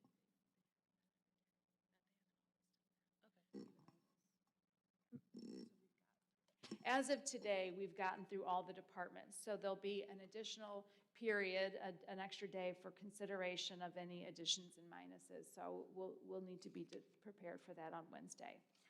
Okay. Madam Chair? Yes, we do have takeaway and add sheets that I'd like to make sure everybody has in their position. And with that, I will entertain. Can I ask a question? Sure, yes, please. So I was asked to introduce a few pay bills for some of the county offices, and some of them are being introduced this Friday, and one of them was introduced last week. So in order to follow the schedule for raises, as you just did today with Board Bill 47, would they have had to have been heard today? No, I don't. Okay. I mean, well, to follow the exact same schedule of having a pay raise by June 18th, yes. I mean, we have to have those through. But, again, it's my understanding that those county office positions are still receiving the pay merit that the rest of our city employees are receiving in accordance with the budget. I'm not, They all just have separate pay bills very similarly, but their pay bills are just separate than Board Bill 47 because they're not civil service. So Correct. it makes sense that they would go through different pay bills, but perhaps they weren't aware of the timeline when they asked me to. I do think these. I'm sorry, so you saying these departments contacted you to push their Right, bill? the Collector Revenue Treasurer's Office and the Board of Elections. So all those people that you speaking on already know the process, so it's not like this is I just want to different. make sure that I don't have to try to get their bills heard on Wednesday. Yeah, no, they know the process. Some haven't been introduced yet, so that'd be impossible. Yeah. As long as, I just wanted to make sure that. Yeah. I don't And want anybody normally not they just getting do paid. it from the floor. No, they just do it from the floor. That's why I'm confused. Why would they not It depends know? on the bill. You know what I'm Yeah. saying? Greg Daly. What I was saying. Gary Stoff, and who's the other person? Adam Lane, treasurer's office. Yeah, they should know the process. Yeah. I'm pretty sure, but you can ask the chair. I got a question. Sure, And go maybe ahead. this is a Paul Payne question. So going back to, and he made sure he got out of here at the right time. So going back to just what the director said, so Board of Elections, which I would assume if they want to pay increase, that would come out of the city's budget. Correct. The treasurer's office pay increase, would that come out of his budget since he's a county office? The treasurer's office is an enterprise fund, which is totally different than all the other county offices, as a matter of fact, in that regard. So is that a yes or no? Would come out, the treasurer is under no obligation to provide us revenue from But his the city wouldn't office. be, the city wouldn't foot the bill. The city foots the bill by letting that office operate separately. The city wouldn't fit the pay increase bill. For the treasurer's office, no, that would happen separately. Same thing as collector revenue? Yeah, the collector revenue operates within a certain budget, you're right. So we those two. would, where we may be out of balance, would that be the Board of Elections since it would come out of the city? Correct, the Board of Elections, the sheriff's office, which also comes out of the general fund, the circuit attorney's office, if they're gonna handle a separate bill on that. Trying to think of all the county offices. Recorder of deeds, if he does have a separate pay bill, yeah. And Recorder's deeds office already submitted Yeah. theirs. That's why I say all of those directors, aldermen, alders, they already know the process. That's why I'm surprised they all gave it to Alderwoman Schweitzer, like they didn't know. They know the process. And I know Ms. Keys has one for recorded deeds. Is That's that, what I just said. I just told Alderwoman Schweitzer, I said, well, the recorded deeds was already been presented. It was already on the floor last Yeah, I saw it. Friday. It was Yeah. introduced. but it was, yeah. we haven't, Fascinating. I'm sorry, I didn't take a look at that because what the recorder indicated today is his revenue is pretty much equal exactly to the cost of his office, and we probably shouldn't consider subsidizing the recorder of deed office because it is a fee-based office with general revenue, would be my, I don't think we've ever done that before. But I'm not sure what he's presented, so I don't know what the fiscal note is on that. So I think what we should do, rather than try to guess what's happening, is lean into our financial financial analyst, and then on each of those bills, present and prepare a fiscal note so that it can be indicated where any additional funds would come from, if it would come from the general fund or from within those budgets. Does that make sense? it does, and I Yeah. appreciate the committee for entertaining, just being new, trying to figure it out, so I appreciate it.